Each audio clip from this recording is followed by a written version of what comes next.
This is the CineSnob Podcast. Hello and welcome to episode 195 of the CineSnob Podcast. I'm Jerrod Kingery. I'm Cody Viafania. And I'm Jocelyn Jerrod. And it is the first show of 2021. Yay! Happy 2021, everyone. Hooray! Happy New Year. Speaking of New Year's Eve, the two of you hung out for the first time IRL. ever? IRL. Mm-hmm.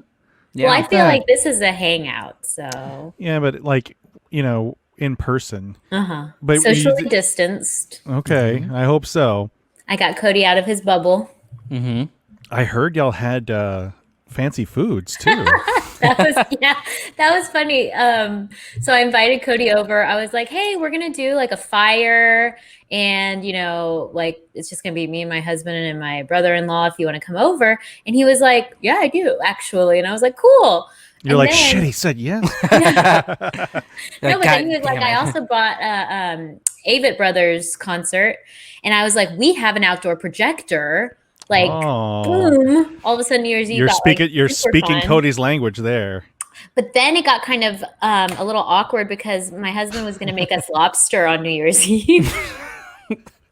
So I asked Gaetan, and Gaetan was like, yeah, ask him if he wants lobster. So then I had to message Cody and be like, hey, I know that you've been really safe about COVID and everything, but Gaetan's going to be making us lobster. Do you want one? That is the weirdest question I've ever been asked. Have you ever had lobster before?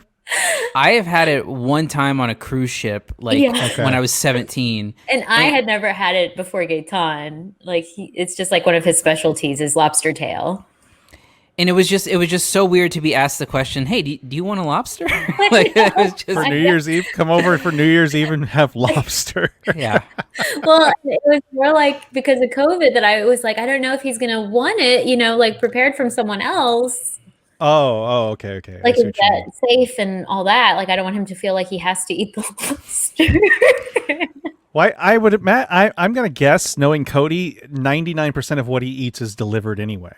That's true. So it's prepared by someone else. Yeah, but they have probably. Are you saying that your husband is dirtier than your husband is dirtier than a Popeyes or some taco joint? There's no health inspector in our house. Yeah, it didn't have the grade on the front door of what it didn't have the A. And if it did, it would have been score. an F. Yeah, for French. Was the How did you maintain your social distancing while eating? Did you all eat outside? Uh-huh. We were outside the whole time. I had assigned areas. I told Cody to sit in his corner. I was like, Cody, you're there. Mm-hmm. We're here. So you couldn't you couldn't hold the baby? No, the baby was sleeping. Oh, what a jerk. And then it was just super awkward that they deloused me when I came in and then put me in a hazmat suit. And I'm like, why am I the only one who has to wear a hazmat suit? And it was just really uncomfortable. Is this is your brother the one that started giving me the biz on Instagram, or your brother-in-law? Uh-huh. Okay. He's our biggest fan.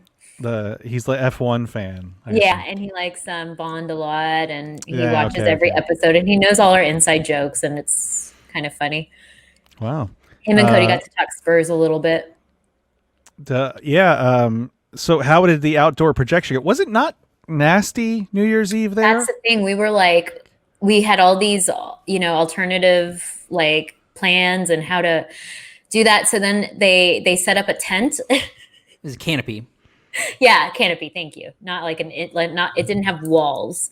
And then they put a tarp on one of the sides to prevent the wind. Wait, who did this? And it reminded me, my husband and my brother-in-law. Oh, okay, and it reminded me of that meme where it said so let me get this straight. We can't eat inside unless the inside is outside and it's people eating in one of those wedding tents. Oh, yeah. But ours didn't have a full, thing. And we had a fire pit. So we were all mainly by the fire pit, far apart. So did you watch the concert? Mm-hmm. Yeah, we did. Cody made us all. I didn't watch. And he kept shushing us. He was like, shh. This is my favorite part. Even brothers are playing. He started clapping for an encore. Yeah, we could just fast forward it, Cody. It was a super weird concert thing, though, because they were live, but they had piped in videos from other people, and then they got in a van and drove away. And then more video came on, and then they drove to a secluded like barn with streamers. Yeah. Oh, so it was a live stream of a concert. Yeah. Yeah, it was a live Oh. stream. It was kind of like what Willie did on 420. I don't know if you saw that, but Willie Nelson did like a 420 live stream where he had all these musicians like beamed in, almost like a Zoom call. Every concert I've seen, every live streamed concert I've seen has always been pre-recorded. Yeah, this one was actually live. Interesting. Yeah, it was a pretty good concert too. And they had like Brandi Carlile play, although her song was like a super bummer song. And I was like, come on, it's New Year's Eve. Like, Come on, heaven is a place on earth. God damn it. No, that's Belinda Carlisle. Yeah, that's Belinda Never Carlisle. mind. Whatever. That's okay. Maybe Brandi Carlile can cover it. She's like a country, almost like a country. I don't know, like hipster country kind of. The show was emceed by Dax Shepard. Yeah, that was weird. There was an appearance from Judd Apatow and Pete Holmes. That's right. It was an interesting night. Why Dax Shepard? What's the point? And how are those any of those people related to the?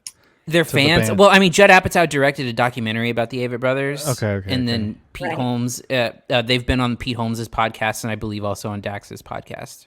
See, I didn't know all this, and I thought it was just the most random assortment of people. And it kind of was. Was Kristen Bell there? No, Aren't they sadly. always together? I'm so sorry I didn't invite you, Jerrod. I didn't think you would drive down. We wouldn't have. No. It was a nasty ass day here, It was. and we had to because of the fireworks. You know, we have to keep the dogs inside because one of them is a big giant baby, and he influences the rest of them. So, the one of them is deaf. She's old, but you know. It's good for her because she's just like whatever, you know. Yeah, she's super chill. Yeah, but the one male dog we have is the biggest baby. Gordy is his name, and he will whine and moan. Whenever one of the other dogs has to leave to go to the vet, he like is whining and crying at the fence. Like, dude, just relax, man. He's empathetic. I don't know. At one point, speaking of fireworks, Jocelyn put on the Eiffel Tower fireworks show, and we played a little. It was like a little contest to see how many times something really phallic would happen with the Eiffel Tower, because it was just always fireworks just like coming up the At tip. one point, Cody was like, "It's a little phallic," and I was like, "Duh, Cody! Like that is like the whole point of this show." Yeah, that was The whole point of the Eiffel Tower is the phallic.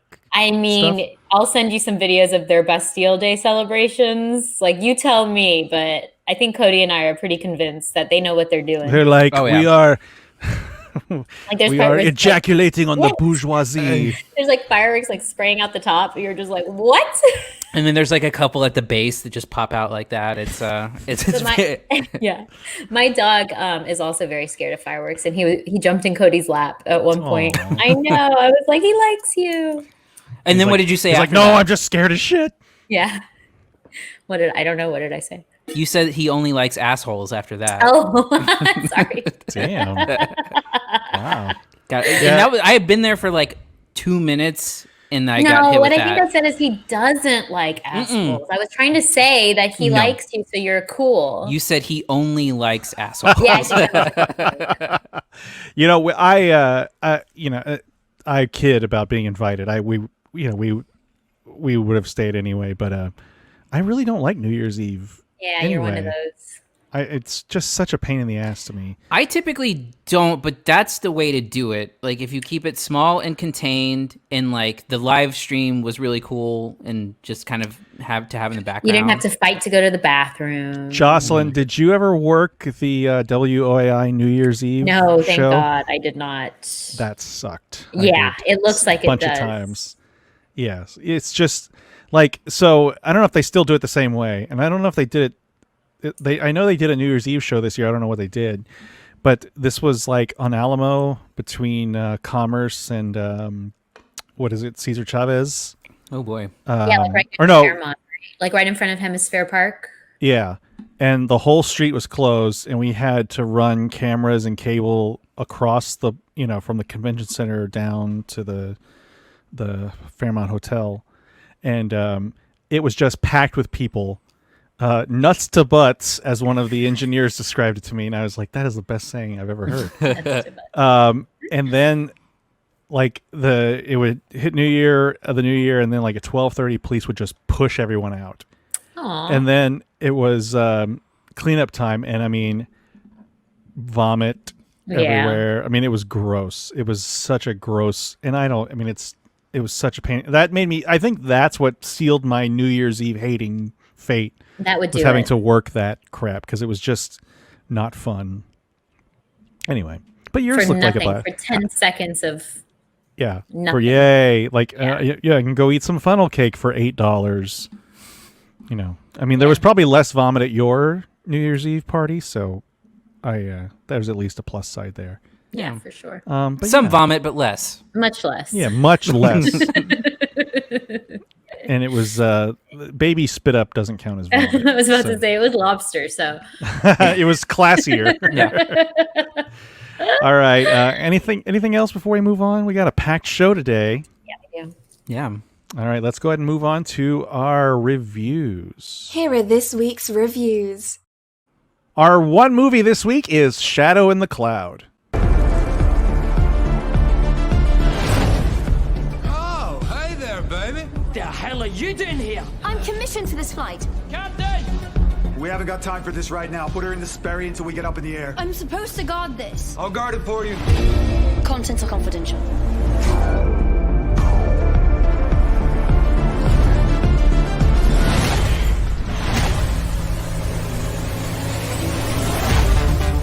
What's your name, honey? Flight Officer Garrett. Ain't no women in the Air Corps. I'm a flight mechanic and a pilot. You're not a pilot. You're a delivery girl. Sir, requesting permission to fire on an enemy attacker. You wouldn't even know how to fire a gun. I was being polite. She hit it! She was right! Who the hell are you, Miss Garrett? What is she here for? Ooh, so this is a World War II era sort of horror drama thing. I don't know what you'd call it. Famously or infamously written by now pariah Max Landis, for good reason. Pariah'd? That's a is there a Verb past now. tense of that verb? Sure. Anyway, Cody, tell us about Shadow in the Cloud and what you thought of it. Yeah, well, like you said, written by Max Landis, and trying to, if you've been following it all in the PR campaign, they're really trying to scrub his name off of the film For good reason. For good reason, yeah, because he's a monster. But it's funny that you showed that clip and it doesn't feature. And I'm sure maybe it does in the I haven't seen the trailer, but it's missing like this biggest piece, which is that the term gremlin is the thing that that the movie is kind of based on, which I watched the trailer and there is no reference to that. Okay. So, gremlin being you may only be familiar with the term, from the Gremlins movies, but it was a World War II term or earlier military term for like something that would go wrong in an aircraft, like a problem. Right. Yeah. And so basically this is the manifestation of an actual gremlin. And I think that it's like the first piece of this movie that really has no identity and is a goddamn mess. But basically you have Chloe Moretz's character who is coming onto this plane with a bunch of misogynists, I guess. And they all talk like the characters in a video game giving you shit. Dude, I was going to say that this. Okay, sorry. Didn't mean to... No, this movie is an 83-minute video game cutscene where like when she's in the turret or whatever, and she's got these people talking to her, it sounds like a video game. Like it sounds like you're in like a World War II plane in a video game, and other people are giving you like they're razzing you, and like that's it. And it's just this most generic like sexism possible, and this is where you can really feel like the Max Landis come out in it all. But yeah, so she's a British woman, or so we think. And then in a scene where she kind of drops her accent, but like keeps the accent when she's just by herself for some reason and not on comms. It just doesn't, none of it really checks out. But anyway, she starts seeing this thing, which is a gremlin that happens. And then there's this whole subplot where she's carrying a package on plane that they're supposed to protect. And then they reveal what the package is. And I'm just going to spoil it because who cares? In this bag that is protecting is a baby. And, so ridiculous. Even hearing you say that, it's just funny to me. Which, when you see the initial bag she's carrying, you're like, that's very tiny. Like, clearly there's something alive in it. Yeah. Right? I knew it was a baby from the minute it started. I didn't think it was a baby, because when it shows the baby later, that baby is ginormous. I thought it was literally said to myself, I God, I think it's a baby. I thought it was a gremlin. I did too. I thought it was a gremlin. I wished it was, because baby is somehow more ridiculous than if it had been a gremlin. So this movie juggles between, like, is it a feminist movie, which I think it tries to turn out to be? Is it a feminist movie? Is it a horror movie having to do with killing these gremlins? Is it a war movie? And it tries to be all of them and ends up being none of them. I think Chloe Moretz, who is usually really good, is really miscast, I think, in this movie. I don't think that she fits the bill. Now, she's not given very much to work with at all, in her defense, but I just don't think it's a great casting. The CGI is janky as hell. And there's a good portion of the movie that takes place where Chloe Moretz is like hanging outside of a plane, and it looks awful. I mean, it looks like Money Plane level bad CGI. Well, so yeah, there's a difference, and this is my biggest problem with that stuff.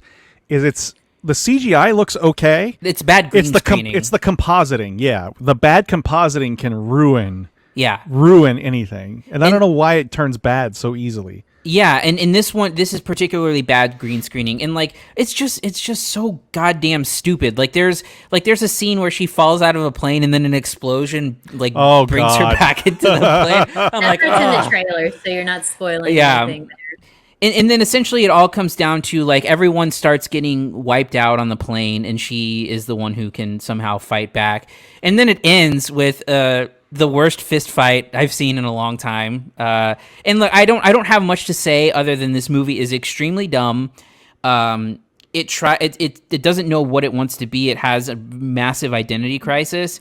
But on top of all of that, it's just poorly written. It's ill-conceived. It's just a total mess. And I think, again, like I said, on top of all of it, it tries to be this feminist movie of a tough mom, and it's just not. It's just none of those things. Jocelyn, what about you? Yeah, so I think that, the first 30 minutes when she's stuck down beneath the plane, and as y'all mentioned that she's getting kind of heckled by the other guys, I didn't hate it. It was like, okay, this is kind of a run-of-the-mill bad movie, but there was some kind of interesting tension that they were creating, But then once the actual literal gremlins started coming, I was like, what the hell is happening?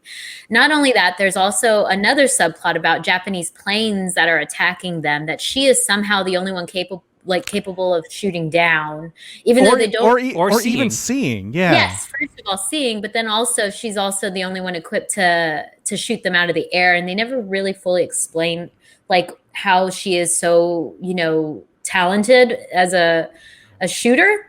I don't know. That's getting nitpicky though, because there's really much bigger problems.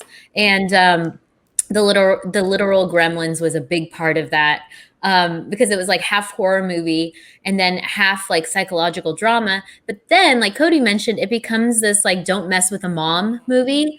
And that was really, I think, insulting, because it was like like Cody said, it was trying to be like a feminist movie, and it was just so horrible. And they were using the baby as this like manipulative device that I was like, fuck this movie. This movie sucks so much.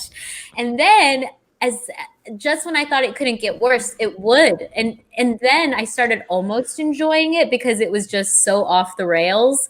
But not enough to like watch it for, you know, the ridiculousness of it all, because it's just so far beyond that. And there's just so many other crimes that it's committing that it's just not an entertaining ride. Yeah, you know, I think it feels just like a more run of the mill bad than any kind of train wreck to me. Like it has an interesting premise, and I was kind of I don't want to say excited at the start, but at the beginning there's a cartoon that I don't know how much either of you watched the original Looney Tunes before, but it's very much kind of a different take on a Bugs Bunny cartoon of the same style, where it's like this World War II era sort of propaganda about gremlins, and like the gremlin is personified as this little creature. In the Bugs Bunny stuff, he's got like little wings on his head, but that was actually really well done, and kind of effective, I think, at setting the tone. But then I think this movie goes off the rails almost immediately because it has this weird like techno 80s soundtrack. It sounds like Stranger Things. I love the soundtrack, but it's not fit for this movie at all. No. But it's cool music. I like the music. Drive. The music was, I mean, it was, I don't have a problem with the music. I have a problem with the music being used in this movie. Yeah. For sure. You know, and there's some playing around with, you know, who exactly Chloe Moretz is playing in the movie. And then it just kind of half-asses into this dumb plot about her escaping from an abusive husband with a baby. Yeah, like that was thrown in. It really has nothing to do with the gremlin, because I thought that was going to be the driving force of this thing, was that, you know, there's this gremlin attacking, and like I mentioned earlier, I'm thinking that in the case is a baby gremlin, and they're trying to research it or some shit. And the mother gremlin or whatever is trying to get the baby back. I'd watch that movie. That's what I thought it was. I thought I had it figured out. But then it turns into this dumb thing with a baby, and the gremlin keeps trying to steal the baby for what reason? Who the fuck knows? Nope. And then, as you mentioned, the Japanese, you know, pilots or the Japanese planes, they keep seeing, like, for some reason, she's the only one that can see them. And she's a crack shot, but she apparently is a mechanic or I don't. It's just this movie gets so it loses its way. But it's like the thing about it that bothers me the most is that they could have leaned into any of these directions, and they don't at any point do any of it. And so it's so dialogue heavy for so long. Like there's the middle stretch of this movie is like all talking, and it's so weird that exists in this thing. Well, because, you spend a good, like, is it like at least 20 minutes of Chloe Moretz sitting in the ball on the bottom, the Sperry. Yeah, I checked. It was exactly like 30 minutes of that. And it's 83 minutes long. Like, come on. And all the interaction is done with the over the radio with the other people. And I mean, there's so much talking. It reminds me of when you're watching one of those found footage movies, like a horror movie, and they're inexplicably recording every single thing. Right. That's how this one was with, like, even there's is it the Scottish guy, like, confronting the other guy, and it's perfectly on the radio? Like, why would they be... Right. He's holding the button while he's... Yeah, why are they doing this? It's just, it turns so boring and dumb as soon as the reveal of the baby is there, because it doesn't make any sense. Like, it doesn't have any kind of dramatic weight to it. Because it's just a tool.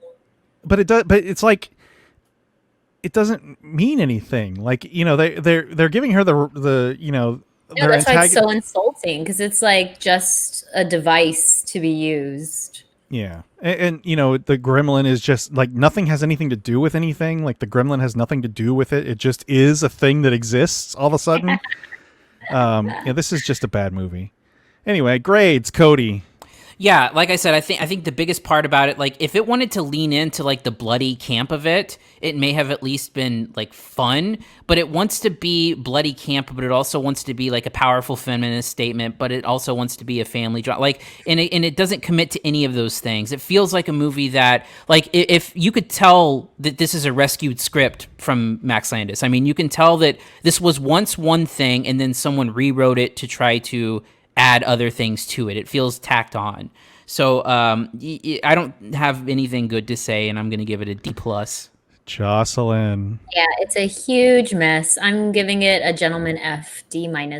Ooh, yeah, I'm going to go with Cody. It's a D+, because I think there's some interesting stuff in the first 20 minutes of it. I think the gremlin itself actually looks pretty cool. I think that, yeah, that thing looked How cool. about when he entered the Earth's atmosphere also, and then he's able to like be on the ground too. So he's able to be in the air without oxygen, and he's allowed to be on the ground and in the water. I don't know. Did that not bother you guys? Those planes only flew like 6,000 feet. No, the actual gremlin. That's what I'm saying. Those planes aren't. Those I aren't see. like It wasn't jumbo. up very high. Yeah. Oh, okay. Thank you. I had more issue with the fact that I had more issue with the fact that the oxygen tanks exploded. Oh. Oxygen isn't flammable. It just helps fire burn. All right, let's move on to our main topic today: the top 10 movies of 2020.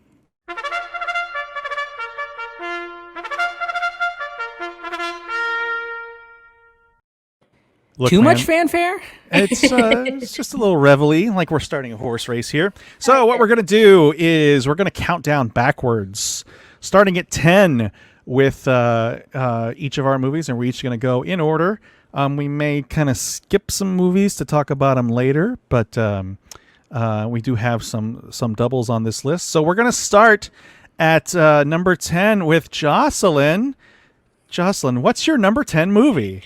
Since I have a unique choice in this spot, I kind of struggled, as Jerrod knows, with figuring out my 10th choice. I had a strong 9 that I really wanted and knew that they were my top 9. And then my 10th was just kind of like I could not choose between a couple. And then I just saw Emma yesterday, and that kind of, I wanted to throw that in. What you two chose as your 10th, I also was like really struggling with putting in this spot. And then I landed on To Five Bloods. Give it finally. Yeah, look at you. How you doing? I'm all right. Bring it in. There you go. Wow. Now, look at you, baby. It's sure is good to see y'all. Ain't this some shit? I'm telling, it's a stone cold trip being back here in country. Baby, we got off that plane, got a heat, hit me upside the head, kabop, just like in 68. Yeah, brother man, we are back. The Bloods is back. This is a Spike Lee joint, of course, that was premiered on Netflix. And you mentioned something to me in particular, why you picked To Five Bloods. Right. I mean, even in that clip right there, you can see like there was a lot of good things about this movie. And I think it far outweighed a lot of the things that maybe weren't so good. There was like a treasure hunt. It's a Spike Lee movie. And whenever you have a director like that, you kind of, you feel like you're in good hands with someone like that. So you sort of like look past the sort of negative parts. But then also Chadwick Boseman's one of his last performances, not his very last, but one of his last. And, you know, for that alone, I think it deserves a spot there. I follow Spike Lee on Instagram, and really just like yesterday, he posted this picture of Chadwick kind of like standing in this light, and he was making these references to like Christ and stuff. And I wouldn't go that far, but I think what Spike Lee was trying to say was that there was something about his performance in this movie that there was like a spirit to it. And especially now that he's gone, I just think it's such this like incredible performance and this beautiful part in this movie. So for that alone, I think it deserves a spot in my. Was he talking about him as a person or as the character? Because the character is sort of this lionized person that, You're absolutely that these guys right. have. He was talking about him both. He was saying that there was a part where they were shooting it, and he had kind of like stepped into this light where everybody behind the camera like felt something. If that makes sense. And I don't know if Spike Lee knew that he was terminal, but I don't think anybody. I think like just a few people did. I don't think even, especially as like someone who is directing this person, to then look back and reflect and realize that like this thing that we were all feeling was real is pretty incredible.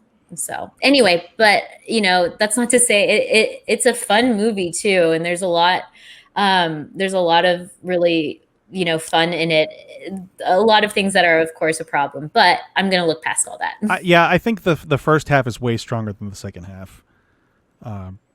Yeah, Cody, you got anything to say about Defy? No, I liked it, and I think that there's some great performances in there, and I think as an acting ensemble, I think that it's really interesting, and I think it's got, I think there's the landmine scene. I think is one of the better scenes of the year, just in a vacuum. But it's a good choice. Okay, let's move on to Cody. Your number 10, and my number 10 is the same. What is it, Cody? Well, for number 10, we went with, separately, the Shudder film Host. Hi. Hey. Hi, guys. Hey, guys. Gina. Caroline. Hi, Teddy. Let's do a shot after us. Hey, everyone, get in. 3, 2, 1. Have you ever done anything like this before? I've never done this over Zoom. Obviously, we're not physically together, but there's no reason why Spirit can't communicate over the internet. Nothing's gonna happen. Visualize us sitting in a circle. Spirit, we invite you to use us to pass on any communication. Is there anyone there? Please come forth.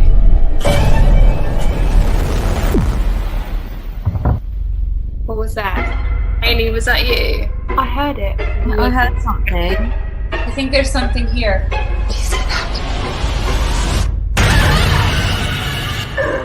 Emma, that's funny. So this is, like you mentioned, a Shudder film, filmed entirely on Zoom. Mm-hmm. It's about a group of friends in the UK having a seance. Mm-hmm. And so what had you put it at number 10? I'll give my reasons after you. Well, I sort of similar to Jocelyn. I had 9 movies I felt really good about, and when I have just 9 and I have that 10th spot, I sometimes like to leave it for something a little bit different. Especially when all the movies at 10 potentially are about the same. I want to pick something that stands out as being, why I'm going to put this in my list over everything else. And for me, it's such an interesting encapsulation of the year that it exists in. And as a film that came out in 2020, and this being, the strangest year of all time, it does a couple things that captures that in a way that this is sort of going to be an interesting time capsule as we look back, where, it's the year where Zoom became the norm, and it's the year that social distancing became the norm. And to be able to do what they did and to take something that had become part of our daily lives and then create this really interesting creative horror film out of it, I think was nothing short of genius. I think that this film is so well done. It's so effective. It's impressive how they made it. I think it was something like 6 to 8 weeks from conception to releasing it onto Shudder. Yeah. The work that was put in, how all the actors are doing their own special effects and wiring with fishing rod to get the stuff to move and stuff. Like, it's just such an impressive feat and such an interesting way to take something that became, in sort of like, part of our daily, like I said, part of our daily lives, part of the lexicon, and just make it super scary and I think really effective. And so I was just so impressed by it. And I honestly think, more than any other movie in 2020, this is probably the movie I recommended to people the most. Like, hey, watch this. I mean, it's 56 minutes long. It's an easy watch. And for me, something that really stuck with me. Yeah, same here with that. I mean, it probably is the one I've recommended to more people just because it's so immediately familiar to everyone.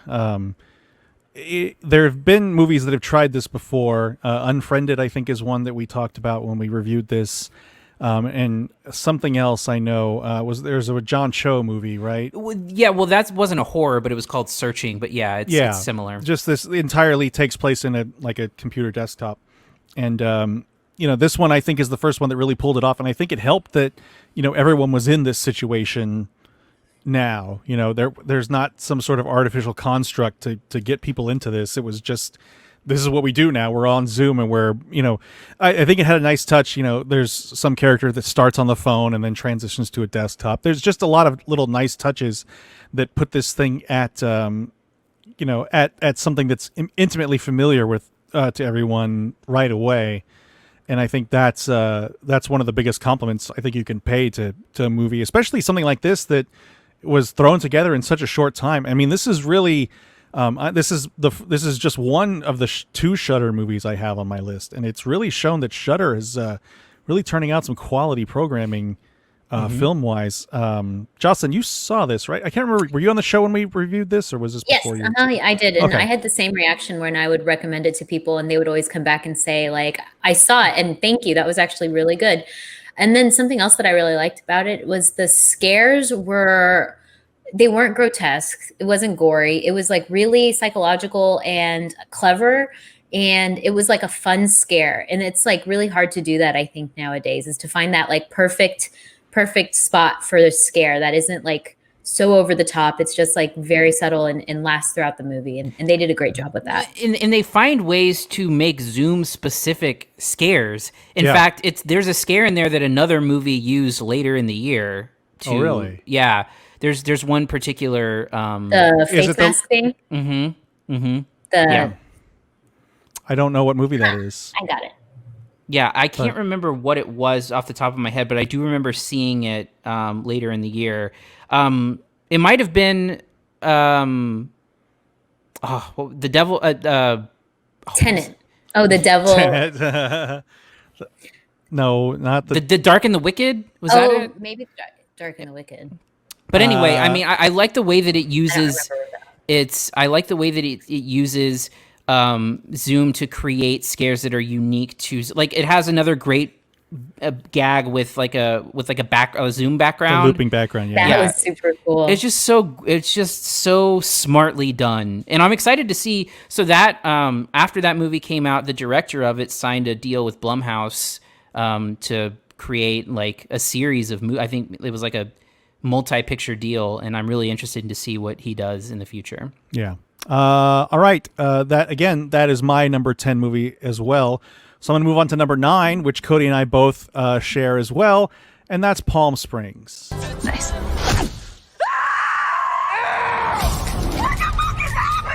Run, rabbit, run! Niles? Don't come in here! It's gonna be a beautiful wedding. Good day so far? Today, tomorrow, it's all the same. You! What is going on? Hey, get out of the water! Guess you followed me. It's one of those infinite time loop situations you might have heard about. That I might have heard about. Yeah. This is a Hulu original starring Andy Samberg and Christina Milioti. Also, J.K. Simmons is in this. Essentially Groundhog Day as a romantic comedy, I would say. A little more dramatic in some parts than maybe most people might have expected. This is a movie that I don't know that I really warmed up to initially, but the more I thought about it, the more I liked it, because it is kind of an easy watch. Mm-hmm. Now, are we saving this discussion? No. Since we're both on, but I think Jocelyn has it higher. Oh shit! Yeah, we should save this discussion. I already screwed up the format of this show. Yeah, and you played the clip first too. Yeah. Well, shit. We'll talk about it later. You know what? God damn it. We can just do it. We'll talk about it now. Fuck it. Yeah, we'll just talk about Palm Springs now. And Jocelyn, we'll you get have back it. on track. Yeah, you have it up. Real high. You have it up at number 5. But what did you think of? What made you put it so high? So I put it up so high because I think it's a nice little palate cleanser, especially between a lot of the heavy kind of documentaries that are, out this year that are very good, but also very like taxing on your, emotional state. I feel like this one was just so fun, and kind of like you, Jerrod, where it's like I didn't want to like it at first, and the more I thought about it, the more I was like, God damn it, that dumb movie, I liked it so much. And even I was talking to Cody about it at New Year's. There was a scene when they are enjoying being in the loop and they do this like dance routine in the middle of a bar. And I think that was the moment that I was just like, okay, now I really like this movie. Like that's when it kind of like won me over even more. Yeah, I think J.K. Simmons, like hunting Andy Samberg's character down, was a great moment for me. Because like you can lived like the rules of it were you lived every day, or you lived that day until you died. You either fell asleep or you died. Fell asleep or died, yeah, but you still could feel pain. Right. So like if you got injured in an accident like J.K. Simmons did and didn't die, then he still felt the terrible pain. And he had to, like he was driving across the country like every day to go back and go back to his family. Anyway, it's on Hulu. It's a fun watch. It's, it's not the same as Groundhog Day. It's got the same sort of premise. It's like Groundhog Day for millennials. Well, I think the major difference in it, and the thing that I like the most about it, is that when you find Andy Samberg's character in the beginning of the movie, he's already like in the thick of it. And I think that adds such an interesting dimension to it all, because you don't have like the typical, like in Groundhog Day where Phil is going through this series of events that covers the first, 45 minutes of the movie. You get, and I love the intro to Andy Samberg's character too, where you start realizing that, okay, this guy has been here for a while, and then you see someone else come into it with him. And then of course that's the other spin on the Groundhog Day idea, is that there's people with him going through this. And I think one of the more interesting parts of it is that he's encountered her character before. Like, they ended up like he slept with her before they kind of fell in love in the trapped in the loop. And everyone trapped in the loop remembers they're in the loop with who they're in with, so he doesn't have to get to know her every day. But yeah, it's it was a fun movie, I think, and it's available on Hulu right now. So Jocelyn, what is your number 9 film? Sure. I chose one of the Steve McQueen movies that was released on Amazon, or short films, I guess you can call them. I don't know what they're called, but I chose Red, White, and Blue. Yeah, I don't seem to have that clip, but yeah, you have. Damn it! Where did it go? Oh, here we go. Sorry. Yeah, Small Axe, Red, White, and Blue. At least this way, Dad, I can change things. Get out of the house! Out there, it is us and them. That's how it works. Stop, police! I'm out there with no backup. Sometimes I think the earth needs to be scorched, replanted, so something good will come of it.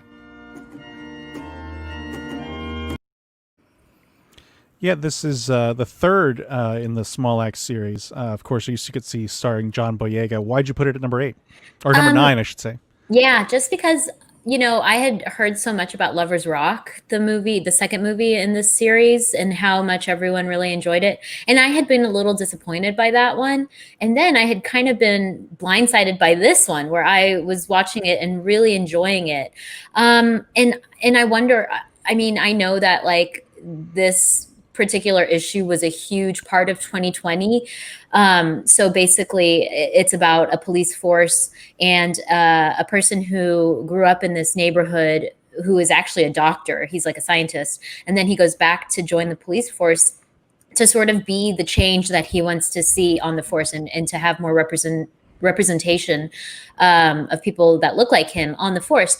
And that's such a big idea this year. And it just really kind of seemed to line up with everything that was in the news, and then having this like really pretty narrative about it. And I say pretty, but it's really brutal. Like a big part of the story is his father, who's kind of a rebel rouser, gets beat up by the police, and then he has to kind of deal with his feelings about that and joining this force, and all that together. And then also this performance by John Boyega that I just did not expect from him. It was all just really surprising to me, and really enjoyable.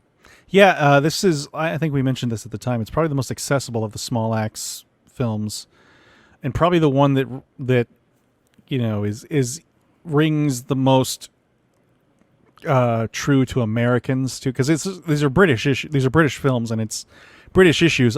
Sadly, it's very similar to what's happening in the United States. But I think this one was probably, I think Lovers Rock is probably a little better, but it's way more of just a slice of life. Right.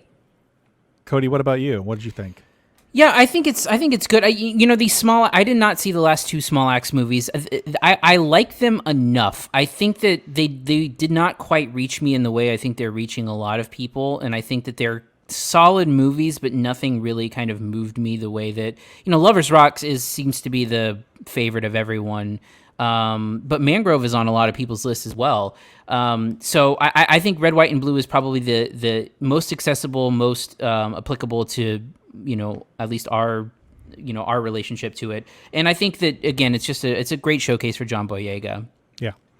Cool. That's available now on Amazon Prime. We're going to move on to number 8. I'll kick it off with Beastie Boys' Story. Now here's a little story that I got to tell about 3 bad brothers that you know so well. It started way back in history with that rock, MCA, and me, Mike D. Hello, everyone. What we're gonna do right here is go back, way back into time. The Beastie Boys. The Beastie Boys. The Beastie Boys. The Beastie Boys. The Beastie Boys. Cody, your camera's off, but yeah, that's Beastie Boys' Story that was released on Apple TV Plus. I don't know, Cody, can you hear us? Are you there, Cody? Cody is gonzo. Well, good. We don't need him. I'm gonna take him off, and we'll kick him off, and I'll wait till now he comes back. Whoop, whoa! I'm gonna remove him. Let's make him full screen. I want to hear exactly what he has to say. He's not there at all. This was the week before I joined the podcast, so I didn't get for Beastie Boys' Story. Did you watch it? I didn't, and I'm a huge fan, and I need to. There's Cody. Cody's back. Hi, Cody. Welcome back, Cody. Yeah, so my number 8 pick is Beastie Boys' Story. As I was mentioning, Jocelyn, you haven't seen it. This was an Apple TV Plus original. I this is another movie I initially had a kind of distance to, I think, because it's not your traditional documentary format. It's presented almost like a TED Talk. I think we compared it to, and lots of people have compared it to, with Adam Horowitz. He's right? No, Yauk is the one that's passed, right? Yeah. Adam Yauk is the one who passed away. Yeah. So it's Adam Horowitz and Mike Diamond presenting these, their story as the Beastie Boys. Horowitz is way better at it. He's the kind of the natural showman of the two. So there's a lot of stuff that maybe you knew, maybe you didn't, that the Beastie Boys used to have a female member, that it was a bigger band. But I think it's if you're a fan of the Beastie Boys, it's kind of a must watch. It does go a little light after License to Ill Communication. When you kind of just barely touch on Hello Nasty and the stuff that came after that. But for the most part, I think it's got some really great stuff, a lot of great photos, video of people like Rick Rubin and who was the other guy that they kicked to the curb, that they broke with, Cody? The Def Jam guy. Russell Simmons? Yeah, sorry. I don't know why I couldn't think of that. But yeah, it's one of the coolest things I remember, and I told Cody this when I was watching it. There's a scene where they released Paul's Boutique, and they're in LA, and they're doing, which Paul's Boutique is a fantastic album that at the time was such a departure that no one cared. But they're at the record release party, there's a skywriter writing Beastie Boys in the sky over LA, and I was there when that happened. No way. Like, I remember waiting in line at Universal Studios, I think for the tram ride when I was a kid, and me and my cousin seeing that in the sky, and I was like, Beastie Boys. But yeah, seeing that happen, I was like, oh shit, I was there when this happened, because it was like the summer of 1989. It was just a cool thing. It's not your typical documentary. I think it's probably a little, they're old mid now, and it's a little more corporate, I think, than, the spirit of the Beastie Boys would lead you to believe, but they've been super famous for 30 plus years. So, And Spike Jonze did it, right? Yes. Spike Jonze directed it, yeah, and he, they like kind of play jokes with him, like cues and stuff. But you did not see it, right, Jocelyn? No, and I need to. Cody, what were your thoughts? I don't remember. We talked about it so long ago. This is actually an honorable mention for me. This is probably somewhere in the 10 to 15 range, and one of the ones I kind of wrestled with it, putting it number 10. It's real. I really liked it. I think it has one glaring issue that you pointed out, which is I believe that what I said on the original show was it's really comprehensive until it's not. Yes, yeah. And it's so comprehensive and so interesting, and then it just sort of falls off and goes into Adam Yauch's death, which, that's a great part of the show, but also it feels like there's like 30 minutes of this thing missing. And I think that's the one disappointment about it, is that I wish it would have just kind of kept its pace and been a little bit longer and told the full story. But outside of that, it's really enjoyable. It's really funny. Adam Horovitz is really a great personality, and just seeing them together is that you see the chemistry that they have. It's like, you can't not see it. So I mean, Mike D pretty much looks the same except older. Like Horowitz just sort of looks like a dad. Like someone's dad. It's a lot of fun, and it's on Apple TV Plus now. Jocelyn, so let's move on to your number 8. Tell us what it is. I'm gonna have to look at my list. I can tell you if you like. I got it right here. Oh okay. Yeah, no one had this on their list for good reason. No, okay. This is a movie called The Nest.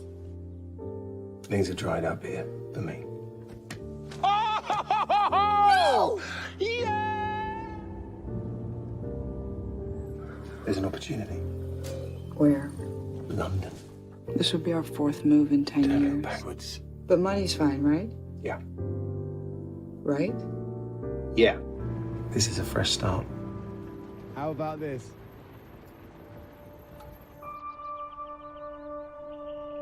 You shouldn't be working for someone else. Be your own boss. Build your own place. Own your own horses. Something doesn't feel right. It's not your job to worry. You leave that to your husband. It scares me that you actually think that. This, that's Jude Law and Carrie Coon. Yes. Tell us why you had this at number 8, Jocelyn. I love Carrie Coon. I've loved her ever since The Leftovers. And she does, of course, great in this. But this movie reminded me how good Jude Law is also. I had kind of forgotten or just never really paid attention to him as an actor. And I thought he did a great job in this. So what I liked about this movie, it's kind of like a marriage drama. And it takes place in the 80s, during the whole like more is more type of mentality. And Jude Law is this kind of smarmy kind of guy who is constantly like wheeling and dealing and trying to sell himself and trying to sell, his wealth. And the funny thing about this movie that I liked that it did is usually the wife is kind of like either on board with that, like the extravagance and like spending this, fake money.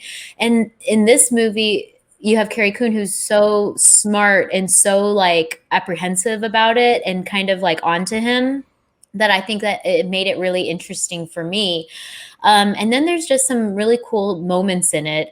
There's like a particular dinner with the coworkers that she has to tag along to, that she just has had enough, and she goes out and kind of has a night of her own afterwards, that I just thought was really a cool scene that has stuck with me. And then I don't know, it seems like a very simple movie, but I think that there's just a lot of undertones that I really liked about it. And I never saw the first movie that this director did, but I know Cody said that it's even better, that he liked it much more than this one. So if that's the case, then I'm going to love that first movie. You're talking about Martha, Marcy, May, Marlene, Meriwether. Yeah, I found this to be somewhat dense and hard to get through. But I don't know. I didn't care for this movie at all. I can't remember, Cody, what you thought of it. I liked it as an acting showcase for Carrie Coon and Jude Law. But I think for me, it's basically this like slow burn of a facade cracking, and I think your patience is a little bit tested occasionally on it, and I don't know that it goes anything beyond that and has anything incredibly profound to say. Yeah, I remember y'all were like really against how long it took to get there, and I was just enjoying the slowness. So maybe that's like a testament to me. I may have a better attention span for this type of I liked when they movie. shot the horse. Spoiler alert. Oh. Yeah, is there anything else? Because we do have a question from a viewer on Twitch, Zackinator19. This is about a movie that came out in 2019, but we'll still talk about it. He said, what do you guys think of Tarantino's latest Once Upon a Time in Hollywood? Oh, thanks, Cody. I really liked Once Upon a Time in Hollywood. I think it's the sum of its parts is better than the movie itself. I like it as a pure buddy movie. I would have watched 2.5 hours of Brad Pitt and Leo like just driving around and having that relationship, sort of be the whole thing. I think that it gets a little bit bogged down by some of the Manson stuff.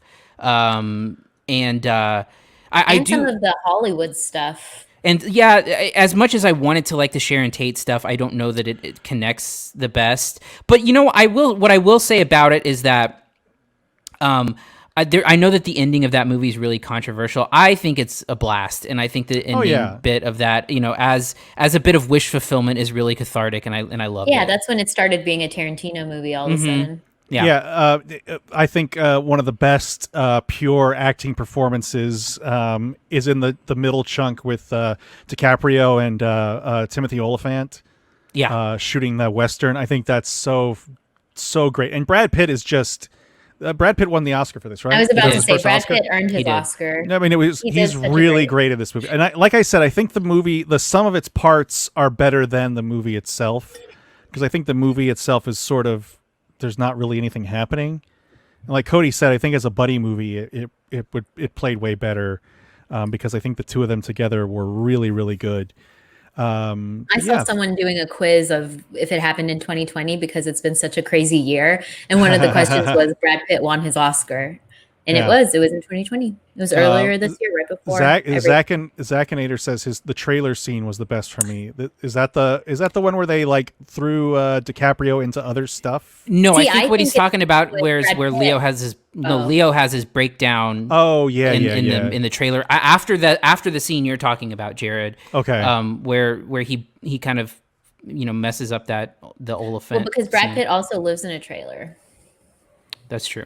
And he goes back and he feeds his dog in a trailer. But yeah, Zackinator confirms I think that's it's the breakdown. Like okay, cool. Yeah, I think there's some really good stuff too when they are. It's like the girl. There's like a little girl. Mm-hmm. That DiCaprio's playing off of. Yeah, just anything where they're like filming that Western, I think is really good. Yeah. All right, let's go ahead and move on to number 7. I don't think I went for my number 8. Oh, I'm sorry. Yeah, Cody, your number 8 is The Painter and the Thief, something we're going to talk about a little later on in the show, because I'm not going to screw it up this time. So, Cody, tell us your number 7 movie. Yeah, so my number 7 movie is Miranda July's Kajillionaire. After this person. And clear. Now. There's a camera there, and there. Cash. Nope, many order. This is not a cheap tie. Most people want to be cajillionaires. That's the dream. That's how they get you hooked. Hooked on sugar, hooked on caffeine. Ha ha ha, cry, cry, cry. Me, I prefer to just skim. So do I. This has, as you can see, Evan Rachel Wood. That's Deborah Winger, Richard Jenkins, and Gina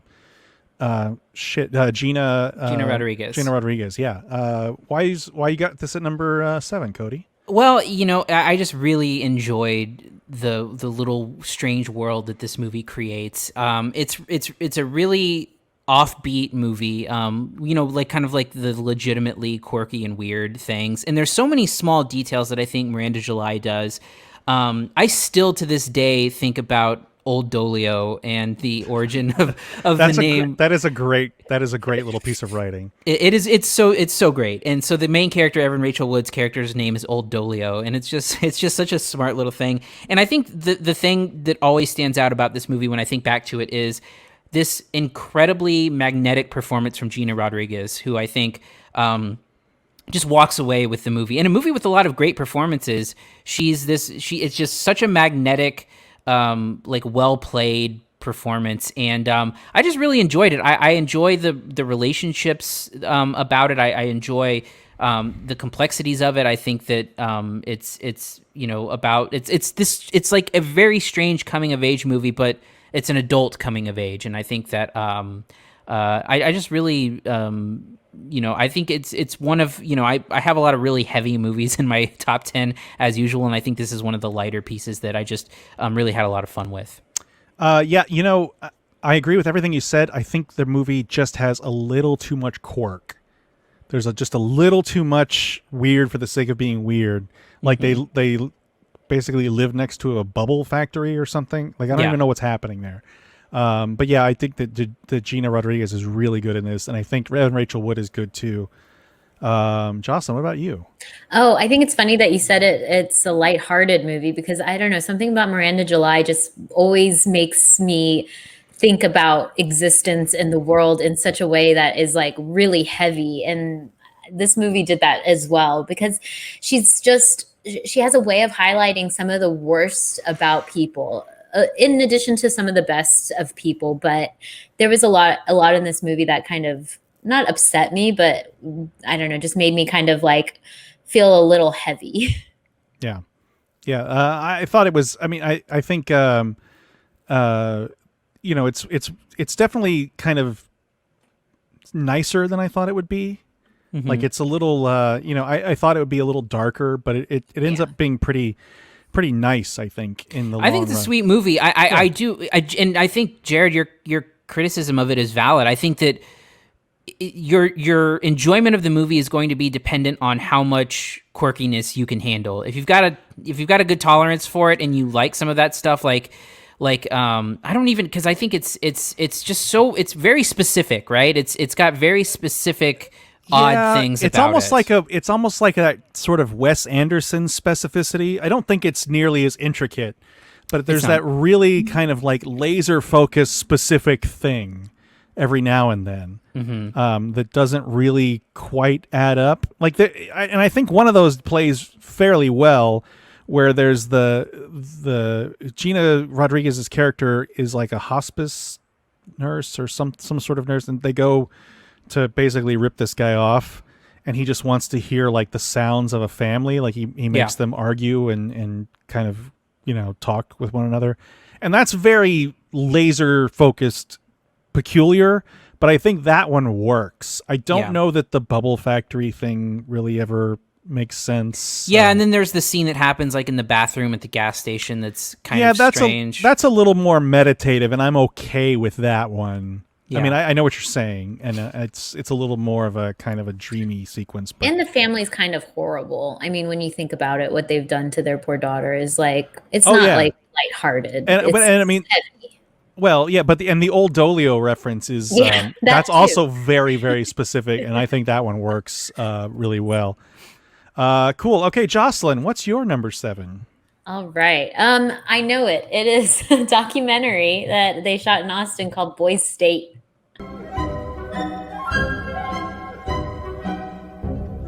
I will skip the part where I brag for 3 minutes about how great and cool I am, seeing as we are all qualified young men of skill and character. People like that stuff. Sounds good, yeah. People like that stuff a lot.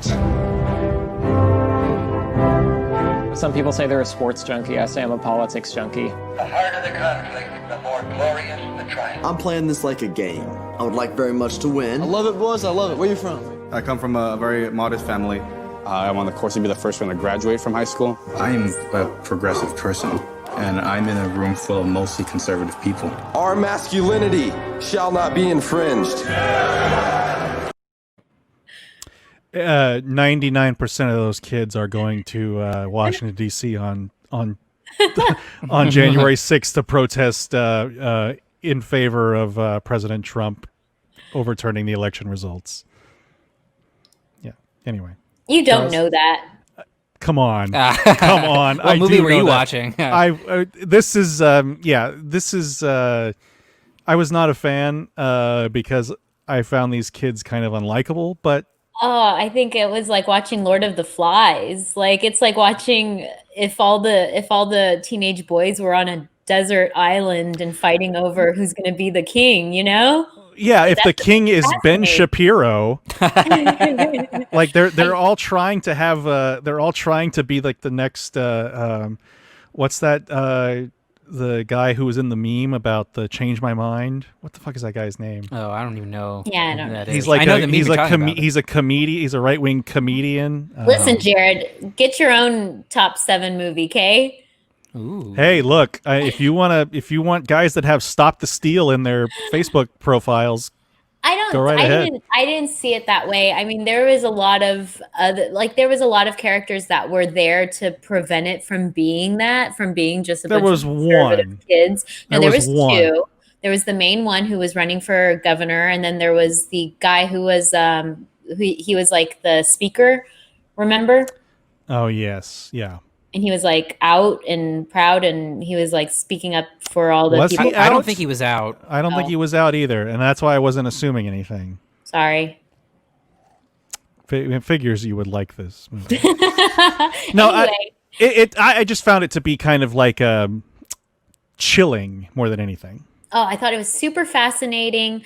I thought, even when you see that one kid who you pointed out was just like that character in Election, played by Chris Klein. Yeah. Is it Chris Klein? Yeah. Like as soon as you said that, a light bulb went off in my head, and I liked the movie even more because it's almost like he has seen that movie and is playing a role. A lot of them. Yeah, he's like a mix between that and Matthew McConaughey. Yeah. Oh, God. I just loved this movie so much. And I loved the real life characters. I even follow one of them on Instagram, and he's God. like, he got into UT this year, and I'm just like, yay, so excited for him. And Is this only the UT connection that makes it so strong too. for you? I think it's like a personal thing too, is that it's like shot out on the campus, and it just makes it look so pretty, and it makes me miss Austin. And I just love this idea of like them being this into politics. Like they are. They're not into politics. This is a fucking popularity contest. But it's not.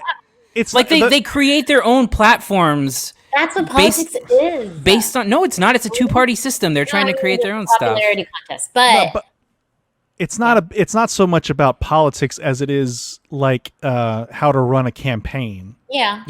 Again, I'm going back to this is literally like watching a weird version of Lord of the Flies, where all the young men are on an island, and there's no laws, and they have to create their own, and just what will happen, and it's like a cautionary tale. I think for me that's why it doesn't work for me as much, because I feel like I think it really struggles at times with, is this supposed to be an alarmist thing? Yeah. Or is this supposed to be something we're laughing at and making fun of? And I don't think it ever picks. You get to answer that to yourself. Like these are the kind of kids that would have a pic. These are the kind of kids that would post a picture of them with Ken Paxton unironically, Exactly. and it's like. But the thing about the politics thing is that when they're talking about policy, they don't have anything interesting to say, except for like one or two people. You've never been a 19-year-old, Yeah, but it's not. But then you also say that it's about people that are into politics, but they're not, because they don't even have a grip on what issues are. Well, maybe one day in 10 years they will have a better understanding of that. But they are teenage boys who have this like loose interest in it. It's like that one guy who's like super into Reagan. Oh yeah, the kid that has the disability. Mm-hmm. Yes, like he has a what did he have? Did he have an artificial leg? I don't remember. He had some sort of disability. Yep. Yeah. Look. So it's just like people who it'd be like us when we were that age into movies. They're just like, right, what I mean? But it doesn't deprive anybody of rights or kind of disenfranchise people. But I get it. hearing about this boys' state thing, I do gotta agree with Cody. Like, are we supposed to kind of mock these kids? And I don't think that was ever the goal. But I think, are we supposed to be alarmed? And I think that might be the goal, is to be, caution that these are the guys that are, these are the people that are interested in this stuff. And that's the people that are going to be shaping this stuff going forward. Policymakers, and there, there's the one kid who is not the kind of conservative caricature. Well, there's the two, but there's the one kid who actually garners some sort of power in the organization. Well, the two that they show, you have no idea what the rest of the people that are there, how they feel. I bet I do. I really bet I do. Texas isn't the conservative. Like, there are blue dots around. I get it, but you saw the conversations that were happening politically. For everyone running was going up and giving their stump speeches, and not any of them ever said anything remotely progressive or liberal minded. It was all a bunch of like, no, they didn't. No, they didn't. The one kid, the one kid had to hide the fact that he was a liberal. That's what I loved about it. Like, his speech was so moving and so like inspiring to the rest. And he lost.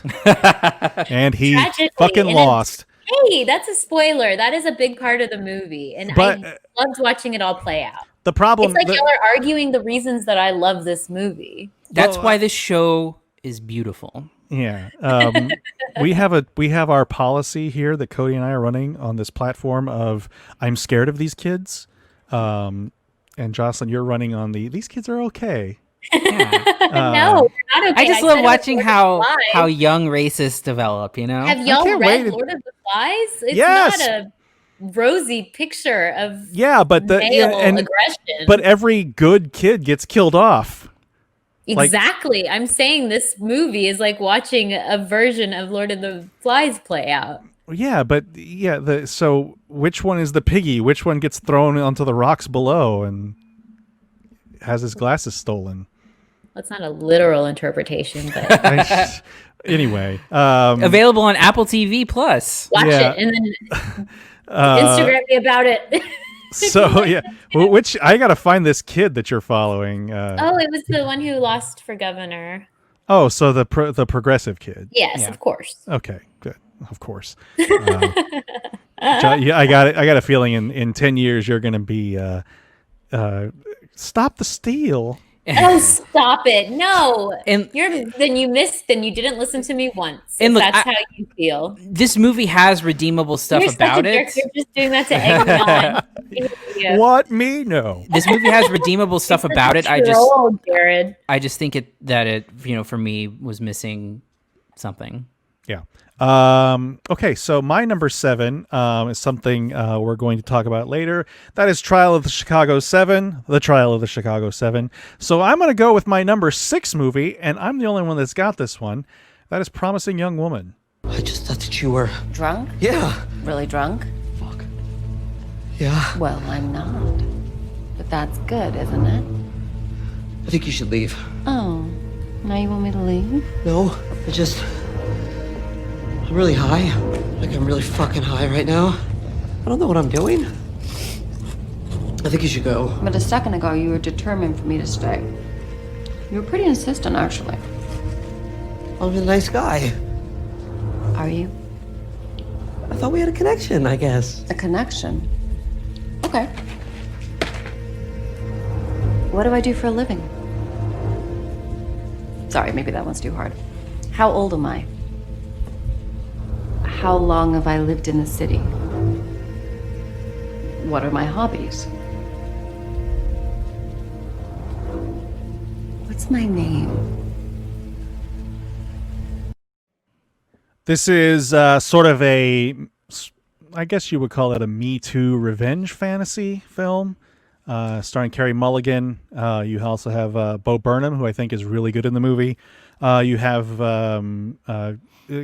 a lot of little smaller parts like Chris Mintz-Plasse there in that clip, Laverne Cox, Laverne Cox, I think, probably plays the only good character in the entire movie. Like the only not morally corrupt. Well, I think Clancy Brown and Jennifer Coolidge are good too. But anyway, the basic gist of this is Carey Mulligan was a medical student who dropped out of medical school after her lifelong friend, also in medical school, was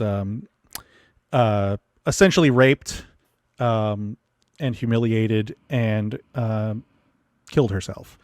And as a result, Carey Mulligan's character plays kind of Possum as a victim, as a drunk girl at a bar, and gets guys to pick her up and take her home, and then turns the tables on him, as you see in that clip. It's very similar to like Hard Candy, if you've ever seen Hard Candy. Yeah. So I thought this was really enjoyable. It's pitch black at times. And by the way, we may cover this in a couple weeks when it's out on VOD. Yeah. And I can't wait. Yeah, it's this is the most recent movie on my list that I saw. I watched it just a few days ago, and I was really captivated by it. It does have some problems that I will acknowledge, and I think Cody and I were kind of discussing that before. It's it's a little more black and white, I think, than it really should be. But I think Carey Mulligan is really great in it. I think Bo Burnham is really good in it. I think the movie kind of lets him down a little bit, but I think overall this movie is really well done, and I think has some really clever indictments of kind of 2000 and 2010s culture. There's a Paris Hilton song that plays heavily in this movie, and when I we'll talk about it when this movie was released, and Jocelyn, that you've seen it too. I think that it plays as a little more of an indictment of kind of the culture at the time than it may initially let on. And it's the director of Killing Eve. The former executive producer, yes. Oh, thank you. Yeah, and I'm a huge fan of Killing Eve, so if it's I've never seen Killing Eve, but yeah, I've heard good things about it. It's not Killing Eve, it's Killing Steve. Shut up. But Cody, you were less of a fan of this. I think it's all right. I think that, and we'll talk about it maybe in a couple weeks, but I feel like it shows its cards pretty early, and I think once you realize what it's trying to do, it makes some of the plot points that happen in later on in the movie, I think, like not pack the kind of punch I think it wants to. So I think that's its biggest problem. Yeah, I can see that, but I just thought it was. I mean, it's got some flaws, but I think it's a good dark little movie. I just think it's a little bit on the nose, but I can see that. Okay, number 6 for Jocelyn. What do you got? It's a documentary called The Painter and the Thief. And again, Cody had this at number 8. So here's The Painter and the Thief. I don't know what to think. We have identified the thief. We have not found the painting. We had his name from the court papers. You might know who I am. I'm just a curious person. What made you do it? It was your masterpiece. Since I'm a painter, I'd love to make a portrait of you. I'll ask you regularly to sit here. I can tell you some more about how I got to be a criminal. This guy is often quite self-destructive. It feels like that is his way to be seen. So, Jocelyn, what made you put it at number 6? So I know Cody's gonna speak about it too because he had it at his number 8 choice, but so this movie is about an artist, and you can see her there, and she has a piece stolen right at the very beginning of the film. And then it's kind of about her tracking down, her piece of work, and then also finding out who took it. And then it becomes this whole other movie where she kind of wants to understand who this person is that stole her painting. And I don't want to give too much away because it's just really an incredible story. And the fact that it's a real story is really incredible. But what I really loved about it is like to see such a talented artist. I think that's what also was so impressive, is that her works are so beautiful. Like, she isn't just someone who is like, I'm a painter, and they just kind of throw some crap on a like you can often see, like, she's an incredibly talented artist. And then not only that, but she's an extremely thoughtful person. So to just see that together, and to see her wanting to know more about this person and learn more about him and how their lives kind of become intertwined, I think was just really incredible. And I think Cody will probably mention that it's going to be made into a movie soon. And I think it definitely should, because the fact that this is a story is just like one of those like stranger than fiction types of movies. So yeah, I think it's one of two movies on my list and Jocelyn's list as well that are documentaries that feel like narrative movies in this really interesting way. And yeah, I mean, for all of the reasons that she said, it's a really incredible story. It's really moving. But I think the best thing about it, and what ultimately really won me over, is that for so long it becomes this portrait of no pun intended, of, I knew you couldn't let it go. Yeah, thank you. It becomes this portrait of what, this guy who is like, as it's shown in the movie, kind of fucked up, and like, how his life went astray and what happened to him, how he became a criminal. And like how she is finally being like, she's maybe one of the only people who can see him for who he really is. And then the movie does this turn where it switches perspectives and it becomes about the artist. And you start seeing in this really lovely way how she's kind of fucked up too. And you see their stories start having a parallel relationship, and you start seeing how closely related that these two are, and you start to understand why they form their connection. And I think that is a really stunning part of the movie. And yeah, it's on Hulu if you want to watch. It's one of the neon movies that was released throughout the year on Hulu, and I just think it's really incredible. I hope they don't mess it up with a narrative version, but it's well worth watching. What European country is it in? I forget. Oh man, it is. Is it Norway? It's not Norway, is it? Oh man, it might be Norway. I think it is Norway because I think it's in Oslo. Yeah, I'll have to look it up, but. Yeah, I was fine with it. I wasn't super crazy about it. Yeah, it is Norway, but I do agree it's pretty. I think the artist is a little more of a put on of a persona. Like the subject, the guy who was the thief is pretty fascinating. But I feel like the artist is a little bit of a facade. But I still found it interesting enough. Cody, your number 6 movie.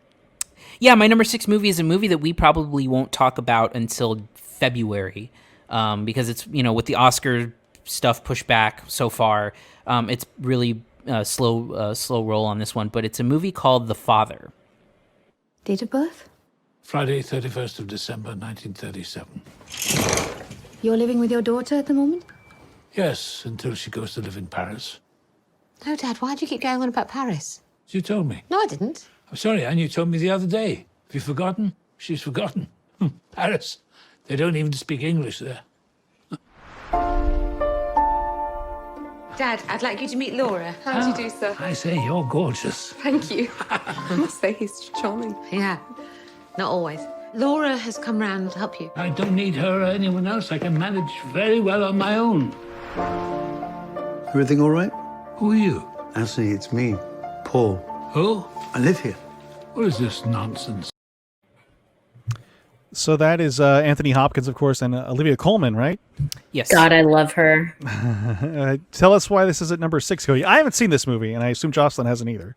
Yeah, so it's basically, as you can probably gather from that clip there, it's a movie about Anthony Hopkins' character who has dementia, and it is based on a play, a Pulitzer-winning play, or maybe just the playwright is Pulitzer-winning. I don't know. I can't remember. But it's basically showing the the struggles that Anthony Hopkins is having, trying to understand what's kind of going on around him, and it does so in this incredibly visceral way where where you kind of are put in his shoes a little bit, and you get to see and imagine what it's like to be in a position where, he may not recognize where he is, or his surroundings start changing.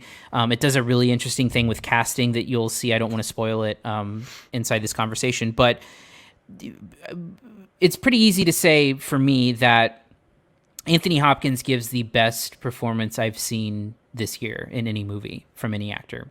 And he's absolutely incredible. I think the Oscar will come down to him and Chadwick Boseman for Ma Rainey. And yeah, I'm really excited to talk about this. It's not, it's not super uplifting, as you can probably tell.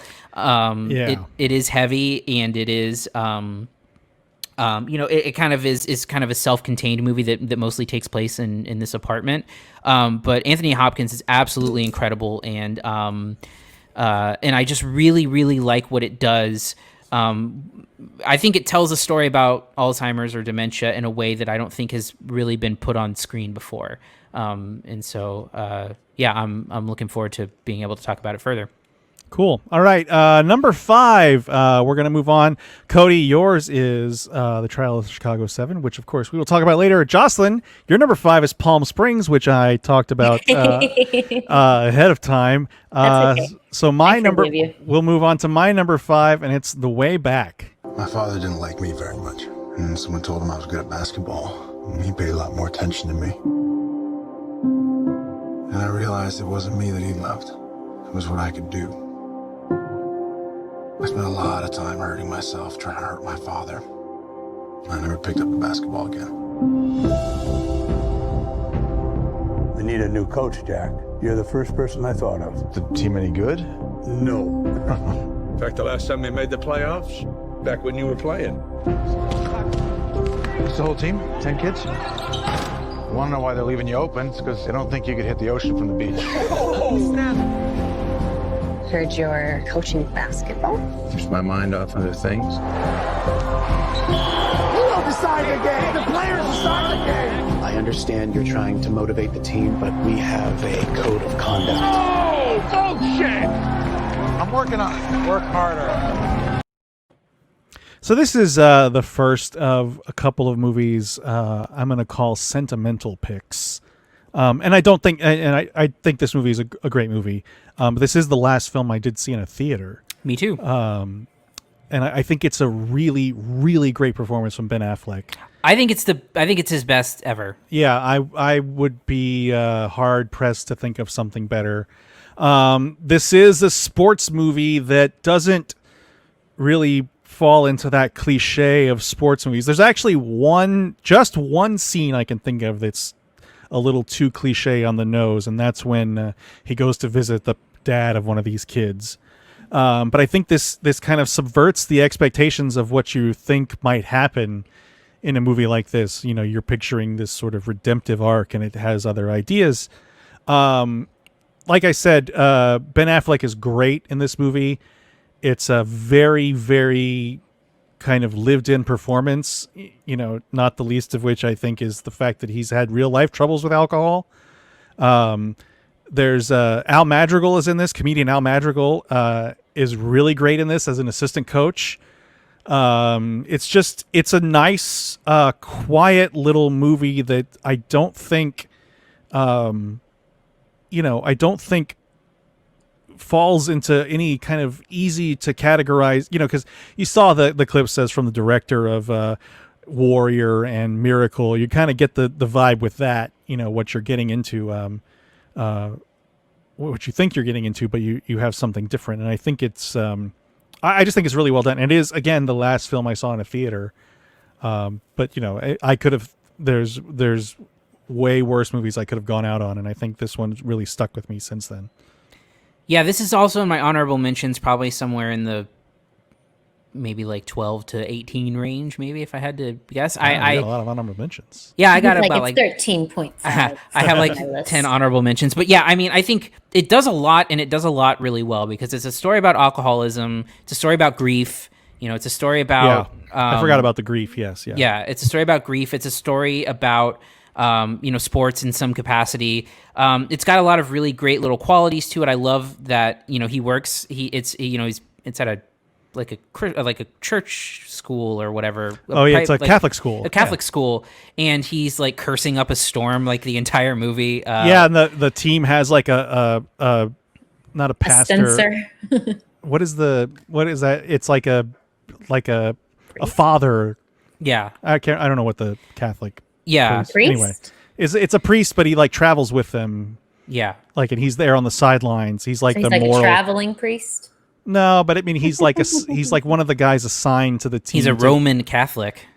Oh God, he's Jocelyn got it. to keep them like they have a code of conduct, right? That the player's supposed to follow, and he's the one that's like the moral arbiter of all that stuff. But anyway.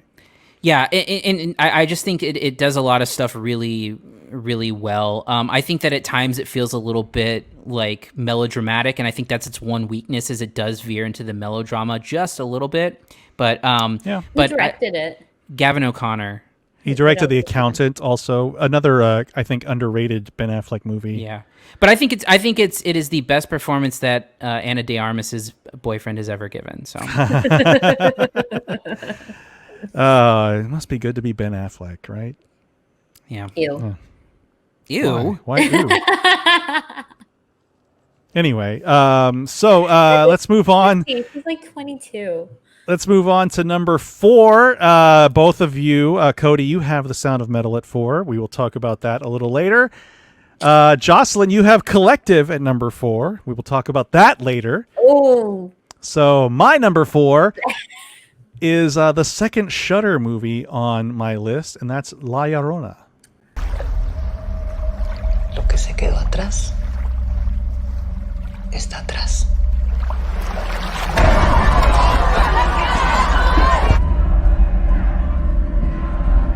No penses en eso.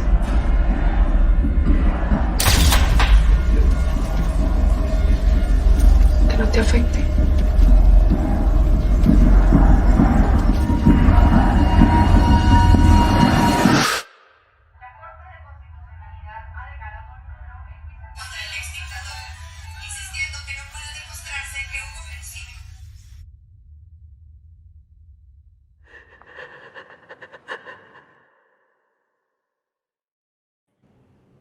This is not to be confused with the Linda Cardellini horror film, The Curse of La Llorona, which, why is there a white woman named Famous Linda Latina. Cardellini? Anyway, this is a Guatemalan film.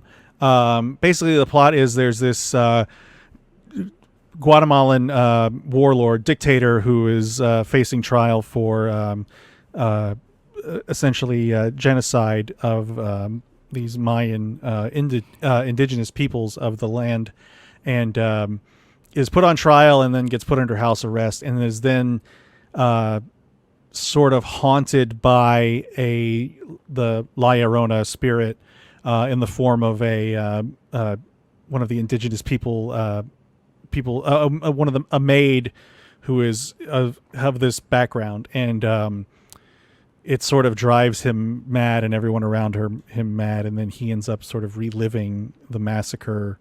Or no, is it his wife? I can't remember. Anyway, yeah, just a really, really effective movie, and it's not really your traditional horror movie. Like, it's very, it's not based on, it's not a true story, so to speak, but it is sort of similar to things that had happened. A lot of politics in it, kind of how these, these people that are warlords and dictators are punished. Just a really powerful movie, I think, that kind of came out of nowhere for me, and I really, really liked it. And it's all in Spanish, obviously, as you can see, but it's a pretty easy movie to follow. It's Guatemala's Oscar entry. Oh, really? Well. Yeah. Yeah, it's really great. Cody, I know you saw it. Jocelyn, did you see it? No, that was a weekend I missed that movie, and I think my Shudder pass had expired or something. Oh. I just, it just got too complicated, but now I think I want to go back. And I remember you liking it a lot that week.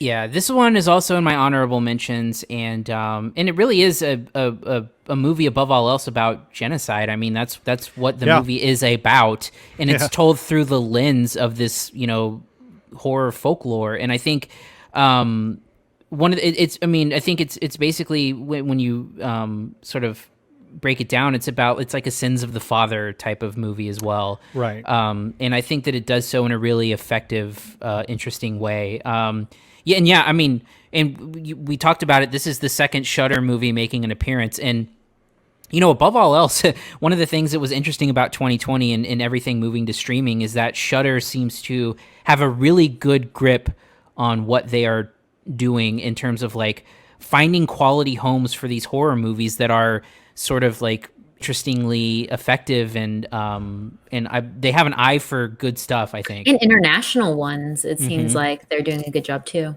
Yeah, and they're kind of I'm not a big horror person generally, but they seem to be catering to that crowd pretty well. They brought back Joe Bob Briggs. I don't know if you were ever familiar with Joe Bob Briggs. Used to be on TNT. He's like kind of a caricature of a cowboy movie host. They do horror movies. He's on Shudder now. They also have been curating their library, because there was another movie, if you guys remember, The Deeper You Dig, that family super low budget movie is on Shudder now, and I think they have it tagged as like maybe even a Shudder original. Also Veronica is on Shudder now, so no, this one just was really powerful to me, and it really kind of it really stuck with me, I think, is one of the biggest compliments I can give it, is that it's really, it's not your typical like shock, jump scare horror movie. It's more of a psychological. And Cody, Sins of the Father, I think, is probably the best thing to say about it. Best way to characterize it. So let's move on to number 3. And again, both Cody, you have Collective at number 3, which we'll talk about later. Jocelyn, you have Never, Rarely, Sometimes, Always at number 3. We'll talk about that in just a moment. So my number 3 is another sort of horror movie, and that is Spontaneous. Hey, mind if I join you guys? Tess, don't look now, but there's a boy staring at us. I think he's staring at you. Oh, right you are. Tell me something, just for me. First time I saw you was right after Spiros introduced me in front of the class. It was a good first impression.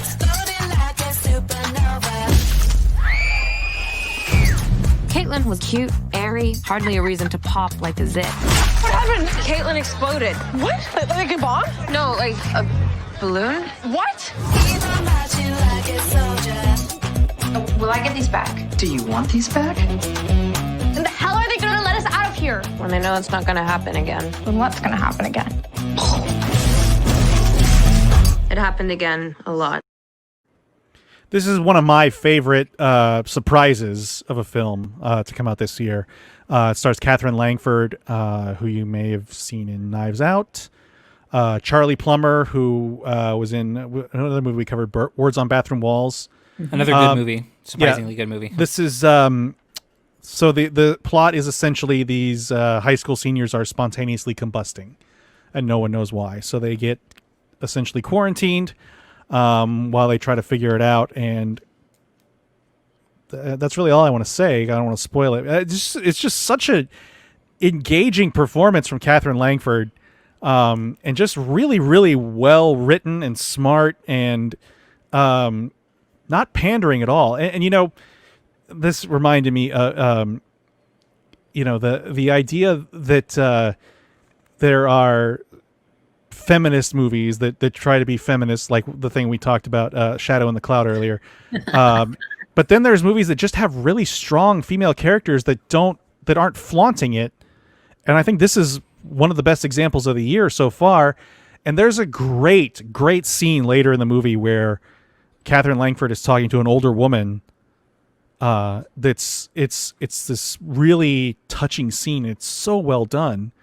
And it's not pandering. It's not any of this like fake girl power crap, like you see with, stuff like Shadow in the Cloud that's really kind of ham-handed. It's just a really, really surprisingly fun movie.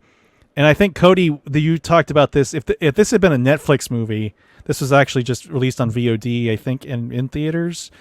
If this had been a Netflix movie, this would have been probably a huge hit that people would have been talking about. But For sure. as such, I don't think I've heard anything else about it since it was released.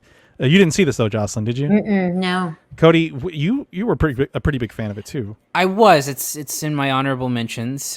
What isn't at this point? It's got a really interesting and specific comedic voice where there's a lot of really great pop culture references, and I think that it grasps teenage conversations in a really great way too. Sometimes you can tell that teenage stuff can, or high school movies can be affectations, and I think this feels really authentic. Great performances from both Catherine Langford and Charlie Plummer, it's really enjoyable and a surprise. Based on everything you hear about it, if you look at the movie poster, it doesn't look particularly good, it just sort of kind of subverts your expectations in a really interesting way. So it's probably in the lower half of my honorable mentions, but it's in there for sure. All right, let's move on to our number 2 movies. And Cody, what's your number 2 film of 2020? My number 2 movie is Never, Rarely, Sometimes, Always. I'm just not ready to be a mom. Where else could you go? Nowhere in Pennsylvania. I think you should try another place.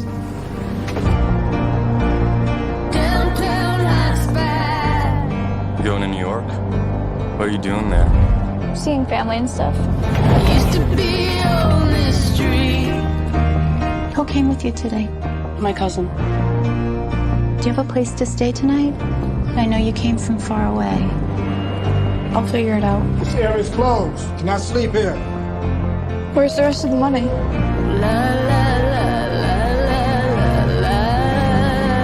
I want to make sure that you're safe.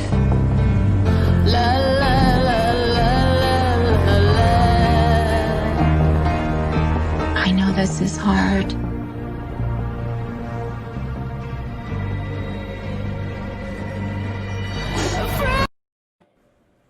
All right, Cody, why'd you have this at number 2?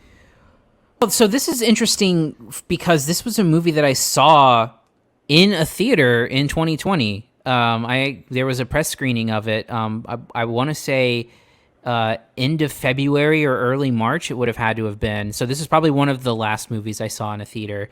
And it is this incredibly empathetic movie, and that's the best way I can think about it, because it is a movie about a 17-year-old girl getting an abortion and having to travel and cross state lines in order to do so in a place that will allow her to. And the way it kind of tells that story is from a perspective that is completely non-judgmental. It doesn't indict this girl for anything that may have happened. And also it treats, I was talking to Jocelyn about this, but it treats the way in which she got pregnant as it's really none of anyone's business but hers. And so it kind of shows the juxtaposition between, where she is in her, kind of conservative hometown where they're trying to, not even caring about her and trying to push her towards having the baby or giving it up for adoption, versus going into New York City and actually kind of carrying it out. And so it's this kind of somewhat slow moving but really interesting character study. It features a first time actress, Sydney Flanagan, who is really, really great and shows so much talent with not a lot of it's a very quiet and subdued performance. But when it's called upon her to show some really dramatic features, she's really great at it. And it's got, I think, 2 of the best scenes in a movie this year, one of which takes place where you kind of understand why the movie is called what it's called. It's a really powerful scene. And then another scene in a movie, in the movie later, where she's traveling with her cousin, and her cousin has to kind of, she's put in a difficult situation, and they kind of connect over that. So for me, it's just so empathetic. It's so, it's strange to say that a movie this kind of like heavy is kind of a beautiful movie, but it truly is. The cousin is played by Talia Ryder, who I think is probably better than Sydney Flanagan in the movie. She's really great. Jocelyn, you had this at number 3. So yeah, I think Cody did a good job of explaining it. And I think what he was describing is like, it doesn't it doesn't place blame on anyone, but it also doesn't give you an out for it. And I think that's like really clever because especially with a movie like this, you know, I think it's just natural to say, oh, well, she deserved it, or oh, she didn't deserve this. Do you know what I mean? Like, it's almost like you want to say like, oh, she's justified in her decision, or oh, she's not justified in her decision. And this movie doesn't let you do that. And that's what I loved about it, where it's almost like Cody said, it's her own decision and it's private, and we aren't the ones to place blame on her. But then also, I mean, it is a movie. So I think if I had been able to see it in a theater, I just am jealous of Cody for having that moment, because it's that perfect movie that you want to see, you know, alone in a big theater with just like this silence that this movie brings and the heaviness that it has. I just feel like it wasn't the same, you know, in my living room where there's distractions and there's, you know, other things Dogs going scratching on. his ass. Yeah. My dogs don't do that. But I think that's a lot to say for something so heavy, is that they really did just such a service to the subject matter that I just loved it so much. And it stuck with me. And even afterwards, Cody was like, what did you think? And I was like, I am finally speechless, like for once, where I was like, I'm literally going to have to just think about this movie for a little while, because I literally have nothing to say, and I don't want to say anything. And that's really unusual for me. But then also that one scene that Cody was mentioning, where you find out where the title comes from. I had read about it. I already knew what was coming, and it doesn't even do it justice knowing what it's about. Like, just watching it unfold is incredible. Like, you're just like, how did they do that? Like, I want to know. And it's seemingly so simple, but I think people who know, you know, about filmmaking and about acting, like, they will understand how difficult it was to create that freaking scene that is just like, oh, I got goosebumps. It's like one long take, right? Yeah.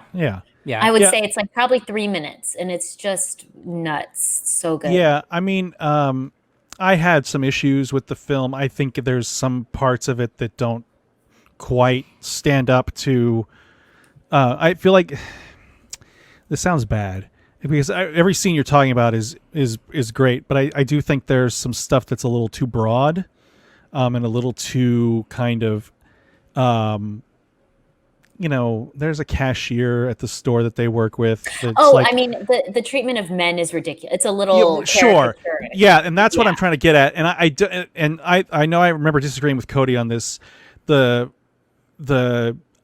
didn't feel the same way he did about the journey that Talia Ryder's character goes through. You know, Cody kind of saw that as more of this is something she had to do. And I saw it as something that she I felt the movie didn't properly communicate that. I'm not going to spoil what it is. I didn't feel the movie properly communicated that point to me.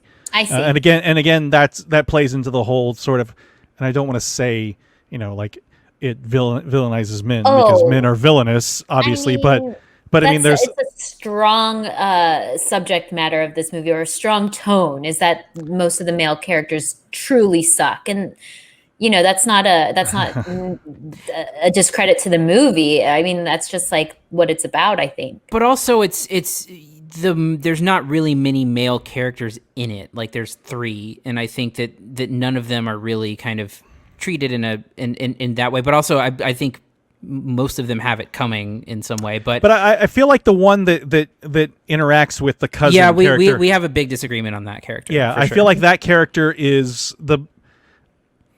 either done a disservice by the script, or is not intended to be in that situation, and it's being misinterpreted. But anyway, I think the performance is great, and like I said, I think Talia Ryder. I think that's the complexity of the relationship between just in general. I think that's supposed to be the case, where it's not always black and white about whether someone's good or bad. But see, I don't think the movie is acknowledging makes that clear. that. Yeah. I want to make one more point too, because I'm stealing Jocelyn's point here, but I want it to be talked about. So, it does this really great thing where it shows its characters in this sort of like in between of being adults and children, and it shows these adolescent girls being forced to do some very adult things, and in that in between kind of.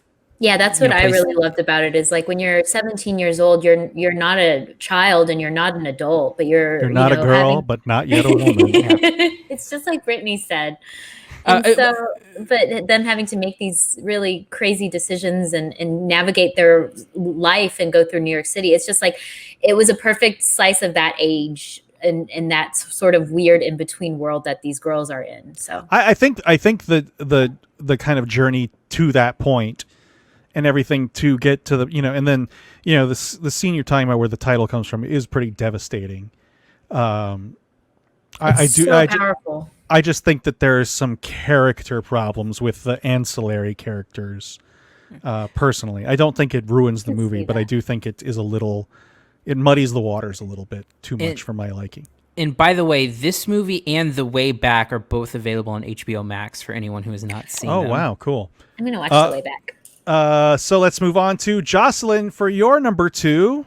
And this was Cody's number 4 film. What is it? Yay, I think it's Sound of Metal. Well, it is. So good.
Jocelyn, what made you put this at number 2? Dang, some heavy stuff. Heavy metal, am I right? Heavy metal going on. I don't think this movie would have worked with anybody but Riz Ahmed. I just thought he was so fantastic in this movie. He's so expressive. His eyes are so big. And I think he had to do a lot of acting that wasn't, it was like a very physical performance, not just because he's a drummer, but because, when he loses his hearing, there's just a lot of emotion that's attached to that. And I think he did a great job of showing how scary that would be. And then also his character really tries to like hold it together really well. And then I loved the kind of journey that he went on. And then also the ending just stuck the landing for me. And I hate when movies don't know how to end. And this movie just ended, I thought, so perfectly, like little chef's kiss. It was just so lovely. Cody, you had this at number 4. Yeah, I think that it is maybe one of the most, if not the most, visceral movie of the year, and they do things with sound design in this movie that are stunning. You see it a little bit in that clip, but you get to hear what this character is hearing and going through, and it kind of recreates and represents hearing loss in a way that you can't help but kind of feel for this character because you can be put in his shoes in some way. I agree that Riz Ahmed is really great. I've been really happy to see Paul Raci win a bunch of he's winning a lot of supporting actor critics awards, and I'm hoping maybe he gets an Oscar nomination. And Paul Raci plays the guy who runs the basically the community, I guess it's basically like an AA community for deaf people, and and the scene that happens between Paul Raci and Riz Ahmed at a kitchen table, in like close to the third act of the movie, is one of the best scenes of the year. And I just really enjoyed this kind of really interesting character study, and found it to be a really powerful movie. Yeah, I mean, I'm not going to re-argue the points that we made about it. I think that I think it's a fantastic character study. I think narratively it has some problems, and thematically I think it has a few problems. But I think Riz Ahmed is fantastic. He looks like a guy I would have known. You know what I mean? I thought of that a couple times when I was watching it, where I was like, he has embodied that guy. Yeah, that we all know. Like this so well. wiry, former addict, drummer. A good guy at heart, but has a lot of demons. I think he's really good. I do like Paul Raci quite a bit too. That said, like I said, I've got some problems with the narrative, but I think it's a character study, and I think 1,000,000% as a visceral experience, sound design wise, this movie is amazing. It's kind of puts you in the ears of a deaf person. This is similar. I wish I would have seen this one in a theater to experience that sound design in that way. But it just sounds like any Christopher Nolan movie does in a theater. Zing. Amazon Prime, by the way, for anyone who wants to watch. Yeah. Okay. So my number 2 is yet another sentimental pick for the year, and I am unashamedly putting Bill and Ted Face the Music there. Wait, I have a name. It's Dennis. Dennis McCoy. Okay, let's go, Dennis McCoy. Dennis Caleb McCoy. That's the full name. Let's go, dude. How are we gonna find them, dude? I don't know, dude. Yeah, I don't even know, dude. Oh man, that was so that is Anthony Carrigan as Dennis Caleb McCoy. Steals every scene he's in. Anthony Carrigan of Barry fame. Look, there's just no. I'm a Bill and Ted fan from a long time ago. Those were big movies when I was a kid and an early teenager. It was a good movie. This is number 2 of the year. I'm telling you, this is a sentimental pick because of how it made me feel. This is probably the most joyous I've felt watching a movie this year. There are better movies, but none of them made me feel like this one did. And I think it's, it's a rare thing for one of these properties to come back after, in this case, 29 years. And do it successfully. Yeah, and be effective enough to please fans. I don't think it's perfect by any means. I don't think it's anything other than a diversion. But god damn, it made me feel good this year to watch this. And I think this year more than any other year needed something like that. Did you see it? I can't remember if we talked about. Yes, Jocelyn. I was here, and I was the bridge between you two, I think. Yeah, Cody. I understand it's past his time or before his time, and.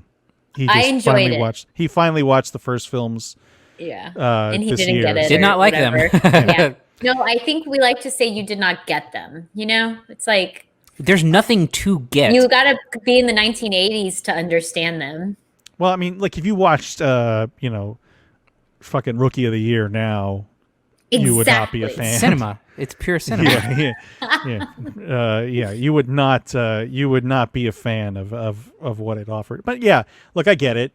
It's the girls were awesome. I loved them. The daughters. Samara Weaving and I forget the other actress's name. But yeah, no, this is just a lot of fun. And this movie was released. It was supposed to be in theaters, released on VOD. I think it's if you're a fan of it. It's a big bowl of comfort food, and I think it's an enjoyable movie to boot. It's not. Made me want to boot.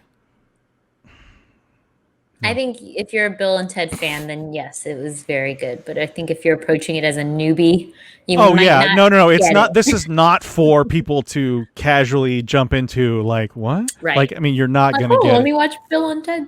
The But new yeah, one. you know, you're a 42-year-old guy like I am, and you know, you're gonna watch this, and it's gonna give you the warm fuzzies that stuff like Ghostbusters and Indiana Jones and the Kingdom of the Crystal Skull and all this other crap didn't give you 30 years after the fact. Okay, it's time, ladies and gentlemen, for the number one movies of the year. Cody, start us off. Your number one movie is... My number one movie is a movie that we will talk about in the coming weeks because it's not out yet, and that is Minari. David, look! They're wheels! Wheels? 여기 대체 어디야? 집이지? 우리 새로 시작한다고 그랬잖아. 이게 그거야. 아빠는 빅 가든 하나 만들 거야. What a wonderful day to be in the house of the Lord. If you're here with us for the first time, please stand. What a beautiful family. Glad you're here. How's your daddy like that new farm? He growing things good, doing things right? Yes. 미국 애들은 할머니랑 같이 방 쓰는 거 싫어한다던데. But I don't like Grandma. 걔는 안 그래요. 한국애니까. Grandma smells like Korea.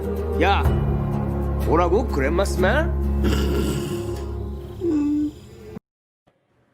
This is a Korean family drama, sort of an American assimilation drama, I would say. What made you put this at number one, Cody? Well, you know, it was a really tough call between this and Never, Rarely, Sometimes, Always. And I think the thing that ultimately put Minari ahead was that it's more of a kind of sweeping kind of thing. It's more, I would say, enjoyable to watch. It has some levity in it. And abortion drama, Korean family moving to Arkansas. Yeah, it's a toss up, but you know, the thing about Minari that I think is so lovely is that it is it's an American dream movie through and through, but it's also it also studies the in-depth sort of breakdown between a marriage and like kind of a disagreement of the American dream, and sort of, you know, Steven Yeun's character is super you know, fighting for it, and then his wife is sort of unsure about it, and so it's, you know, it is an American dream, but it's also in a relationship drama, and then it has this great third piece of it, which is the relationship between the grandmother in the movie and the kids and the family and things like that, and I was really charmed by the movie. I was really moved by it. I think the performances, top to bottom, are really great. Steven Yeun is really, really good. I hope he gets some Oscar consideration. The actress's name who plays the grandmother also, I believe, will probably be in the hunt, and I cannot remember her name right now. But I think it's really funny at times. I think it's got some really great little jokes in there. And yeah, it's got a really powerful kind of climax ending scene as well. It's not the end scene, but it's comes right before that, which I think is really kind of a stunner of a scene. And yeah, I can't say enough good things about it, and just kind of a beautiful American dream story. Yeah, I think if I had an honorable mention list, this would be in it.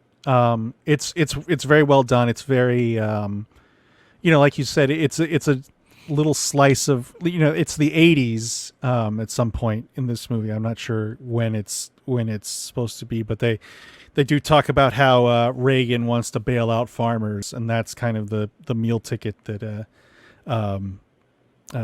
Steven Yeun's character has, you know, is that Reagan wants the farms to succeed and he wants to be a farmer. Will Patton plays a very kind of religious sort of weirdo in it. Who I think it ends up being very endearing as a character. It's a little more slice of life, I think, than I anticipated. Yeah, because there's not really a lot that happens.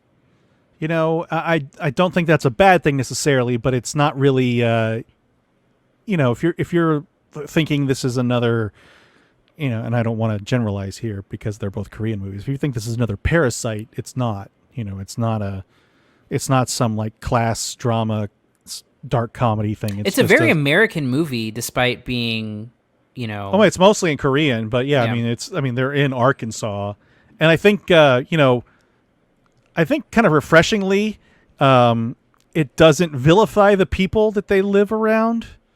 Like it kind of tiptoes on a few times into a cultural insensitivity of the people, but I think that it's strictly naivete. Like mostly it's a child, So I think that's a little refreshing, is that they're not facing any kind of persecution or discrimination for being Korean. I enjoyed it. I think it's a little slower than I would have liked, but I think it's a nice little piece of Americana by way of a Korean family. Hopefully we'll talk about it a little bit more in the coming weeks. You haven't seen it, right, Jocelyn? No, I have to emotionally prepare myself. I don't know that it's a big giant. I didn't find it to be a big giant emotional hit. Okay, good. The trailer said it's going to break your heart to rebuild it and make it stronger. And I was like, well, I don't want my heart to be broken right now. So I like it the way it is. Yeah, I'm okay. Okay, Jocelyn, your number 2 movie, or sorry, excuse me, number 1 movie of the year. What is it? The Trial of the Chicago 7. The Ohio State University. What's your problem with me, Hayden? I really wish people would stop asking you that question. Dave wouldn't want us to answer it. One time. All right. My problem is that for the next 50 years, when people think of progressive politics, they're going to think of you. They're going to think of you and your idiot followers passing out daisies to soldiers and trying to levitate the Pentagon. So they're not going to think of equality or justice. They're not going to think of education or poverty or progress. They're going to think of a bunch of stone-lost, disrespectful, foul-mouthed, lawless losers. And so we'll lose elections. All because of me. Yeah. And winning elections, that's the first thing on your wish list. Equality, justice, education, poverty, and progress, they're second. If you don't win elections, it doesn't matter what's second. So you had this at number 1. Cody had this at number 5. I had it at number 7. What made you put this at number 1, Jocelyn? Yeah. Well, y'all watched this when I was on maternity leave, and I came back and y'all were like, it was really good. And I was like, there's no way that movie was that good. And so I just watched it recently. Jerks. We have no credibility, I guess. No, here's the thing. It's an Aaron Sorkin movie. And I have a love-hate relationship with that gentleman. And in the meantime, since you guys selected it and since I watched it just, this New Year, I had forgotten that it was Aaron Sorkin. So, I can't tell you how many times I'm watching this movie thinking, God, who did this? This is so good. I wonder who did this. And then at the end, when his name popped up, I was like, you fooled me. You got me, Sorkin. Aaron. I got Sorkin. So I literally had forgotten that he did it. And then I was so pleasantly surprised. And I honestly think he should only be allowed to do courtroom dramas for the rest of his career because he does them so well. And this was just so, it was just perfect. It was like a perfect movie. It had everything that I wanted. It had great performances. It had a great story. It had Sorkinisms. I wonder if Eddie Redmayne, they just showed him that Jeff Daniels newsroom. Cody was showing me that it's like literally Aaron Sorkin plagiarized. But it's like present tense as opposed to past tense. Yeah, and it's just like I love him for doing that. And what else about it? I mean, wow, Sacha Baron Cohen, I was so impressed with. That was another thing I took away from it, where I was like, why doesn't he do more serious roles? He is such a great serious actor. He was supposed to be Freddie Mercury in the Queen movie. Oh, that's right. And then there was a fallout because fucking Brian. No, it was Brian May. Queen, yeah. They wanted it to be half the movie about post his death. No one gives a fuck. I think they didn't even want to mention AIDS in the movie. Yeah, it was a didn't weird want to, thing. and the director got fired too, right? Well, yeah, but that's unrelated, but yeah. Okay. That's but Bryan anyway, Singer so being he a did amazing. creepo. Jeremy Strong is in it, who is Kendall Roy in Succession, who I'm also a huge fan of from that show. Wow. And he is like 180 degrees from his role as Kendall Roy in this movie. He is just like the perfect like stoner hippie dude that is like just kind of a great sidekick to Sacha Baron Cohen's character. And then, I mean, I could go on. There's Michael Keaton makes a surprise performance that's like just a little small part that's amazing. The defense attorney also Mark was incredible. Rylance. Yes. Mark Rylance is great. Yeah. Joseph Gordon-Levitt is the prosecutor. It's like so much going on, and it all does it so well. And I think he really restrained himself, Aaron Sorkin did, because there are moments like the Joseph Gordon-Levitt character, I think, was also like maybe tiptoeing on being a little much. I think he's a little too noble for what the real character 100%, was. yes. And that's where you see Sorkin kind of coming in a little, but I feel like he towed the line very well. So bravo, Aaron Sorkin. You made a great movie, and I'm excited to see Molly's Game because I heard that one's good too. Oh yeah, no, that I think the two movies he's directed, this and Molly's Game, are really good. Yeah. You know, there is some like Molly's Game. All of a sudden, Idris Elba's talking about the fucking Crucible, like it's a reference that everyone makes. And yeah. Anyway, Cody, you had this at number 5. Yeah, I think that it's a great ensemble acting piece. I think that the standout for me personally is Mark Rylance, who I think gives the best performance of the movie. And I think that, you know, I also have a difficult, complex relationship with Aaron Sorkin's writing, and I think that this is most of the good with little of the bad. And I think that it's, you know, there seems to be a big chasm between film critics on this one, because there's a lot of film critics who fucking hate this movie. And I find that so interesting, because I think that they need to forget it's Aaron Sorkin. They need to just like erase that from their brain, because that helps. Sorry. Yeah. I mean, I think it's super well written. I think that it's really funny. I think there's a lot of really great, like, you know, look, I mean, if you know Aaron Sorkin's writing, you know that every character is capable of delivering the most vicious jab of all time. And I think that plays really well in a movie like this. And I think that it's got some really great laugh out loud moments, especially in the courtroom. I think that the Frank Langella stuff's a little heavy handed. And I think that it's very stereotypical evil judge kind of thing. I know, I get that, but that didn't take away from me. I liked his performance, first of all. And I think that there's a lot to be said about the movie needing that. They couldn't make it more complex than him being just a bad guy, you know? Yeah. I feel like that would have been too much. Yeah, I mean, jumping off of Cody's thing, I think that the Frank Langella stuff is a little over the top. As I mentioned, Joseph Gordon-Levitt, that character is probably not nearly as noble as the movie tries to make him out to be. And I think the Bobby Seale character, who is kind of lumped in there as the 8th member, who's a Black Panther member, or Black Panther leader, I believe, that storyline's not given enough room to breathe, and it just becomes kind of a repetition of Mark Rylance saying he's not his attorney.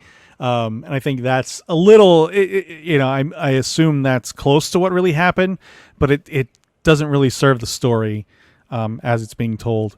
You know, it is kind of really funny. Most of it comes from Sacha Baron Cohen, and I think a little from Jeremy Strong too, as you mentioned. I think Jeremy quite strong.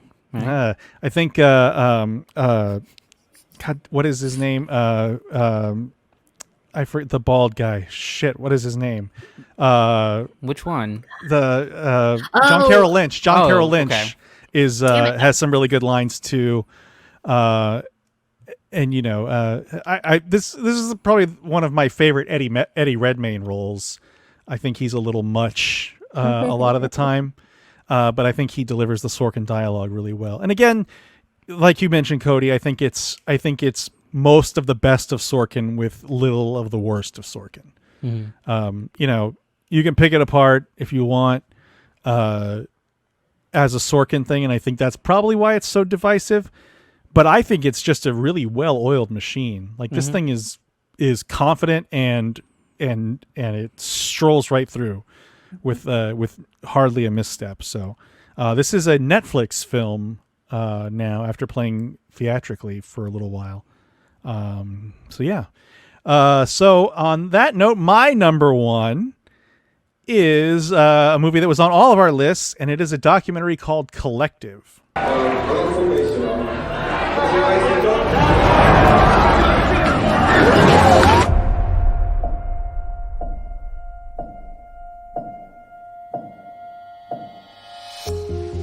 Cum e posibil ca oameni care au ieșit de acolo să moară după 12 zile? Deci, practic, ei au ascuns lucrurile astea, da? Dacă nu spunem lucrurilor pe nume, suntem complici.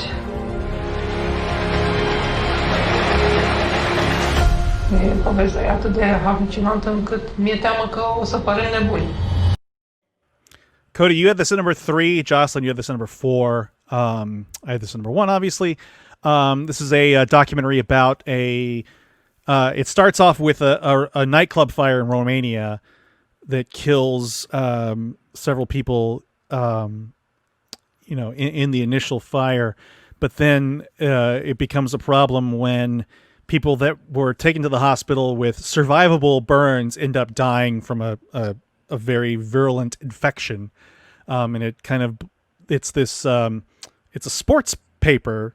Essentially, the investigators there blow open this story about sanitation practices in hospitals and how it's tied to government corruption and all kinds of other things. And it's just so gripping. It's all in Romanian. It's all subtitled, but it's so relatable to the United States, especially as the movie wraps up. Because this nightclub fire happened in 2015. This investigation and the process you're seeing took place in 2016, and the movie kind of wraps up with the election of a populist political party in Romania that is more than likely going to undo whatever changes came along in the movie as a result of the investigation, which, if you don't really know, that's kind of the story of the United States of America. That's where we were, and that's why we're where we are now. Got just a movie that I haven't stopped thinking about since I saw it. Being in journalism, I think is probably a big part of that. But seeing that these people are the ones that really broke this thing open, and the idea that, this is not Romania is not a developing country. This is a big European, this is a part of the European Union. This is something that, it's an advanced Western advanced Western nation that, has, top of the line, supposedly healthcare, and people are dying because of this corruption. Just really, really powerful movie. Really, really, kind of crazy the access the documentary filmmakers got. Mm-hmm. I think especially telling is, when there's the health minister gets replaced and his replacement allows the crew to embed with him, which is not something you would ever see from any sort of cabinet member in the United States. I couldn't stop thinking about this movie, and it's never left my thoughts since I saw it, and especially how prescient it is to the current situation in the United States. So the two of you had it on your list. Cody, you had it at number 3. Yeah. Well, I mean, easily the best documentary of the year. And anyone out there who's a documentary fan, I would say this is absolutely essential to see. Because it is sort of in the vein of something like Citizen Vor, where you are watching history happen. You are seeing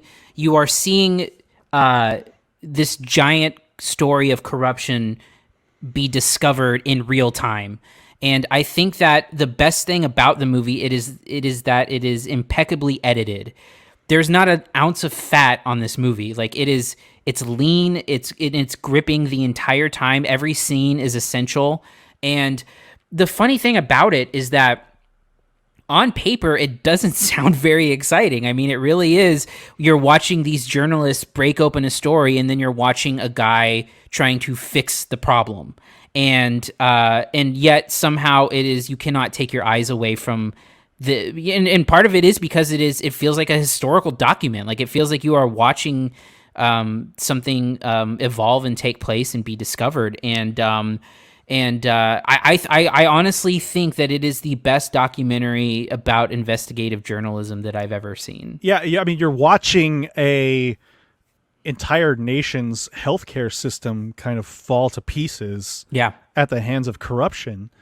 And like I said, it's not a developing nation. This is a European country that is, on par with anything else. But Jocelyn, you had it number 4. Yeah, I think I agree with Cody that it's like one of the most riveting documentaries about journalism, and I think it should be showed like to journalists, like budding reporters. It's that inspiring. I remember in journalism school, like they would always show All the President's Men, which is a fine movie, but it's not anywhere near as compelling as this is. And I think it does sound like it can be really heavy and too dense. I think it sounds like that. Like, oh, great, I'm going to watch this movie about a Romanian, club fire and then about corruption in their government. Like, that doesn't sound fun. And they do such a good job of making it interesting and riveting and all those things that you guys have said already. I just totally back that up. And I think, again, it can't be understated how much this parallels the situation that this country is in.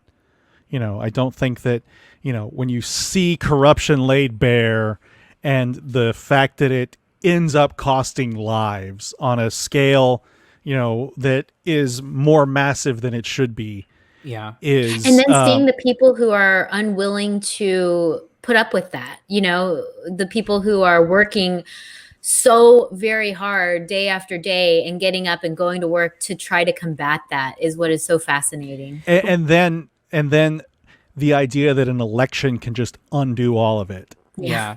Well, and also too, it is really interesting to see juxtaposed with what we see in this country, where, seeing how the public responds to the journalists who break this open. Like, there's a scene where there are people chanting the names of journalists to celebrate the work that they're doing. Like, can you imagine? Like, it's wild.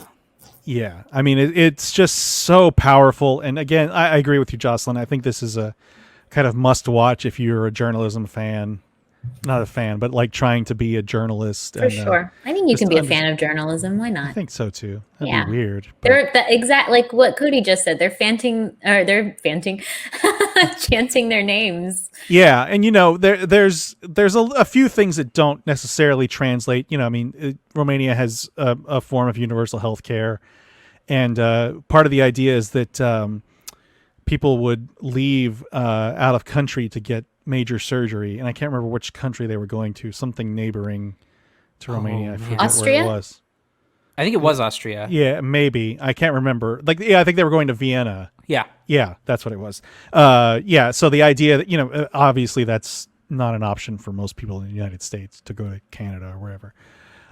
Just a really, really great movie, and I can't recommend it enough. And I've recommended it to many of my coworkers. Well, and also one extra thing too is that, again, it plays out like a narrative. So I think even if you are not super into documentaries, or maybe it sounds boring, I can promise you it feels like a narrative movie. Yeah. It's crazy how it does, actually. Yeah. All right, that is our top 10 movies of 2020, you guys. That was a long journey, but high five. High five, Cody. There you go. Now high five, Jocelyn. Thanks, guys. Whatever. That worked. Strange year for movies, but I think probably the easiest. Oh yeah. Year we've had to watch stuff. So without question. I mean, it's amazing how you can no problem watch 4 movies in a week when you don't have to leave your home. Whereas, trying to imagine going to the theater 4 times a week, like fuck. I would not do it. What are you looking forward to in 2021? Anything in particular, or is it just kind of all up in the air at this point? French Dispatch. Oh yes, the Wes Hopefully, Anderson film. Wes Anderson movie. Yeah, I don't know. I don't, because I don't know what's going to happen, and I don't think that there was anything that was particularly pushed that like broke my heart. Space Jam: A New Legacy, obviously, looking forward to that in 2020. The Bond. Yeah. I mean, who knows what's going to happen? There's a few that I'm excited about. Yeah, I mean, I'm looking forward to like smaller movies. Probably something that belonged on HBO anyway. The Sopranos prequel, Many Saints of Newark. Yeah, I think Edgar Wright has a new movie coming out in 2021. I believe so. Yeah. Last Night in Soho. Yeah. All right, that's going to do it for this week. Next week, do we have anything? I don't even know. So the way that the beginning of the year is going to work is just we're going to be catching up on a lot of 2020 releases that are just kind of hitting. And even though the year is over, there's still some stuff I think that, like, I mean, I think we definitely need to cover Promising Young Woman. Definitely need to cover Minari and The Father. Oh, hold on. I forgot I made this. So you can see our top 10 movies laid out in text form. You can see that we had quite a few that lined up. I think this is, Cody, I think this is probably the first year ours has been pretty, had this many matching ones. Yeah, I think so too. I usually have about 5 to 6 match up with Kiko, and I think I do again this year, but usually, Jerrod, you're like a split between Kiko and I having matching ones, but this year is pretty close. Yeah. Jocelyn, you were pretty close too. I'm just all over the place. Except for that conservative boys state. Can't believe it. It's a cautionary movie. Yeah. Yeah. So we'll be getting some spillover from 2020, and then some, it's going to be interesting, Jerrod, because, usually January is the dumping ground, but there's nowhere to dump now. So will they still dump shitty movies onto VOD if it's all the same? I don't really know. So yeah. we'll find stuff. I mean, we may have fewer movies to start off before we really kick into gear, but we'll find stuff. Yeah. Well, there's always whatever is on Netflix that gets pumped out every week. I gotta just vent here a little bit. I'm really I'm trying to do this other podcast project with my wife, and I want as an end result, I'm having to wait to watch the new season of Cobra Kai, and it's really killing me because I've been a fan of the show since it was on YouTube, and I saw the second season like a month before everyone else. So it's really... They are turning out seasons for that show. Like, I wish other shows. Cobra Kai? Yeah. Well, no, they already had. They're on their third. But they had 2 in the can. It started in like 2018, 2017. Okay. Just everyone saw it finally on Netflix. No one saw it when it was on YouTube. Everyone was like, "Holy shit, this thing's great!" Like, yeah, motherfucker, I saw it 2 years ago. Okay, so I thought people just started watching it, and now all of a sudden there was 3 seasons, and I was like, "Holy shit, that's not fair." Jerrod and I are going to have to find something to do for WandaVision too, because that's in less than 2 weeks from now. So whether we talk about it on here or do a bonus re-MCU of some kind. Maybe we should. Yeah. Yeah. So yeah, if you want to listen to it, want to email us, you can do that at podcast@cinesnob.net. Find us on Twitter @cinesnob, Facebook CineSnobNet. You can listen to our other podcasts, re-MCU, rewatching the Marvel Cinematic Universe. Also, there's Corn Stream out there. I assume there's still an unreleased episode that was recorded like 3 months ago.